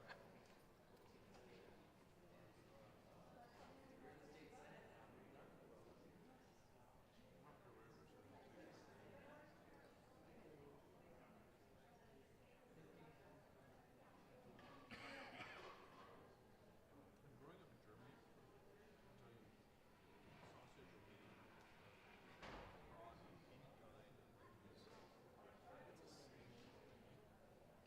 it's too much. It's like my dad came in Berlin, well, here's your sausage of some kind, brown bread, and sauerkraut.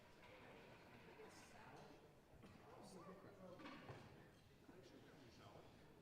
Gurkensalat, Karottensalat, Kartoffelsalat. Sure. Carrot salad. But the best one is Gurkensalat. It's like cucumber and dill and all that. Damn, you guys are proud of your hotels. Did you? At least in Bavaria, when you get your food. That is absolutely. Did you bring jets? Parsley? Absolutely. Carrot, the whole thing is beans.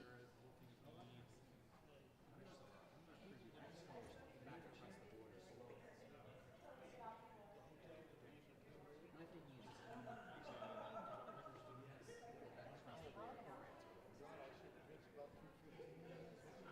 Come on! You know, you should. I like French food. Don't get me wrong. I do. I like Italian food. German food is pretty good. It is.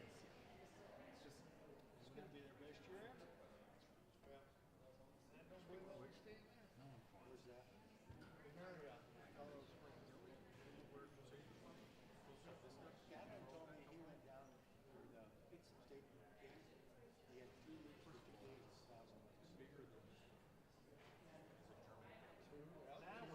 That would add 7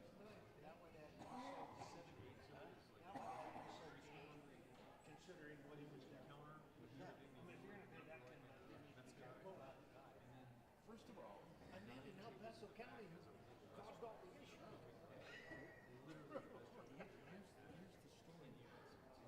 We've never had yes, and it's about 200 days.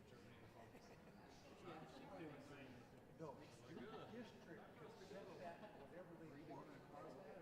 Well, they set it at every precinct person, and you know somebody elected. So it's about 240. But so they decided to go with this one and limit it to Reacher. God bless them. Did they have No, you don't understand, asshole. All right, next year. It's the 50 goddamn crazies. Of course. Everyone thinks the same thing. Have you been to Fairfield or Hawaii today?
The motion before the body is the adoption of L12. All those in favor say aye. Aye. Those opposed, no. The ayes have it. L12 is adopted. There is an amendment at the desk. Ms. Cole, will you please read L14? L14 by Senator Zenzinger. Thank you, Madam Chair. I move Amendment L14. Members, this changes a shall to a may with regard to training and supervision, and I ask for an aye vote. Any further discussion on L14? Seeing none, the motion before the body is the adoption of L14 to Senate Bill 154. All those in favor say aye. Aye. Opposed, no. The ayes have it. L14 is adopted. There is an amendment at the desk. Ms. Cole, please read L15 to Senate Bill 154. L15 by Senator Zenzinger. Thank you, Madam Chair. I move Amendment L15. Members, what this does is it says during the grievance process for non-payment, in that space while they're trying to work it out, that during the rulemaking, the state board and the association will kind of figure out who will continue being responsible, paying for services, room and board during the pendency of that grievance, and I ask for an aye vote. Further discussion on L15? Seeing none, the motion before the body is the adoption of Amendment L015 to Senate Bill 154. All those in favor say aye. Aye. Opposed, no. The ayes have it, and L15 is adopted. Seeing no further discussion, the motion before the body is the adoption of Senate Bill 154. All those in favor say aye. Those opposed, no. The ayes have it, and Senate Bill 154 is adopted. Mr. Majority Leader. Thank you, Madam Chair. I move the committee rise and report. The motion is to rise and report. All those in favor say aye. Opposed, no. The ayes have it, and we will rise and report.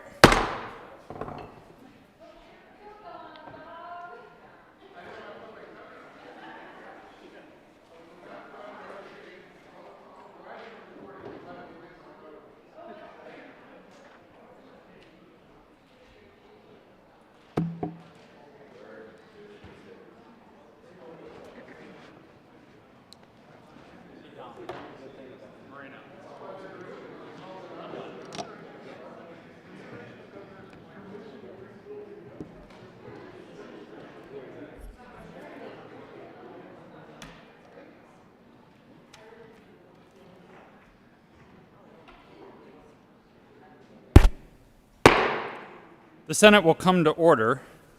Senator Gonzalez. Thank you, Mr. President. Your committee has met and had a number of bills under consideration. Ms. Cole, will you please read the report?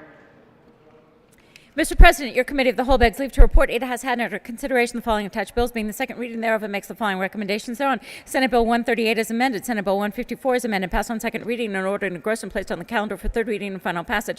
House Bill 1031 is amended. House Bill 1082 is amended. House Bill 1225 passed on second reading and ordered revised and placed on the calendar for third reading and final passage.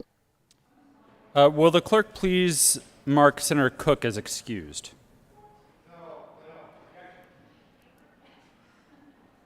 Senator Gonzalez. Thank you, Mr. President. I move the report. The motion is the adoption of the committee of the whole report. Are there any no votes?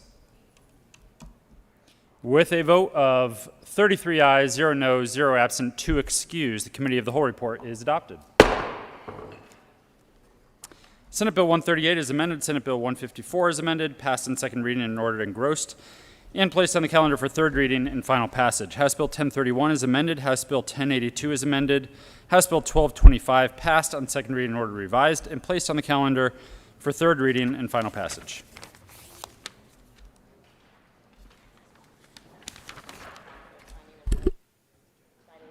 Signing of bills.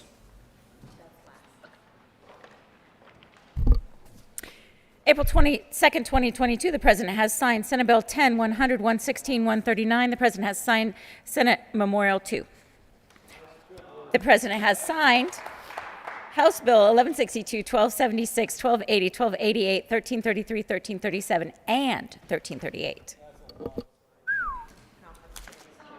Conference committees to report.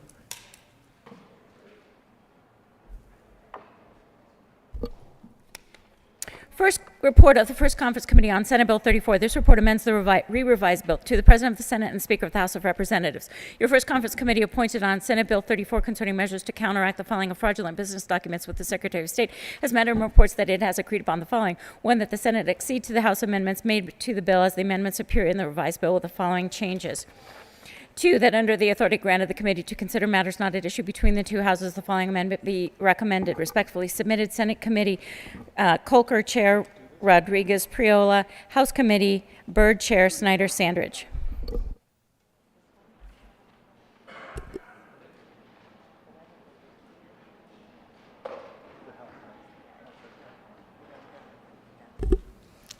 Announcements. Senator Donovan. Thank you, Mr. President. Could I request a moment of personal privilege, and then I will also have a separate announcement. Granted. Thank you, Mr. President. Colleagues and staff, I would like to make the request after the appropriate people consult with the people that are remote about the view of this computer here and of its position on the floor. I think at times it is not in a great location for the operations of how we've operated for norms on the floor in the past. So I request that we consider about how we project the business of the floor to those working at home and to the public, but would ask that those that participate remotely more frequently than I are consulted in how we can accommodate their needs while also protecting the professionalism of the floor and our Senate to Senate conversations. Senator Donovan. Thank you, Mr. President. I would like to announce that the chair of Agricultural today, the Ag and Natural Resources Committee, will be Senator Sonnenberg. You didn't even hear it. You're the chair of Ag today. Just kidding. Senator Quorum. For an ag announcement? Senator Sonnenberg. I get rebuttal.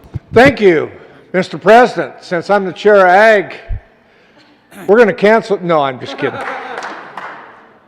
Senator Quorum. Thank you very much, Mr. President. The group that we had on the chamber floor this morning, Montrose University, is over at 1525 Sherman at 603. If you want to go by and visit with them, they'll be there from 2 to 4. And I'm a little distraught here because my good friend John Cook, find me, it's okay, who we spent 8 days together in Israel, very close quarters, has asked to be excused tomorrow. And having talked to the majority leader and the minority leader, I also wish to change.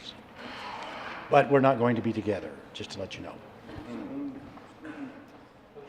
People are going to ask questions. Senator Quorum will be marked as excused tomorrow. Senator Gonzalez. Thank you, Mr. President. Colleagues who are members of the Senate Judiciary Committee, we will be meeting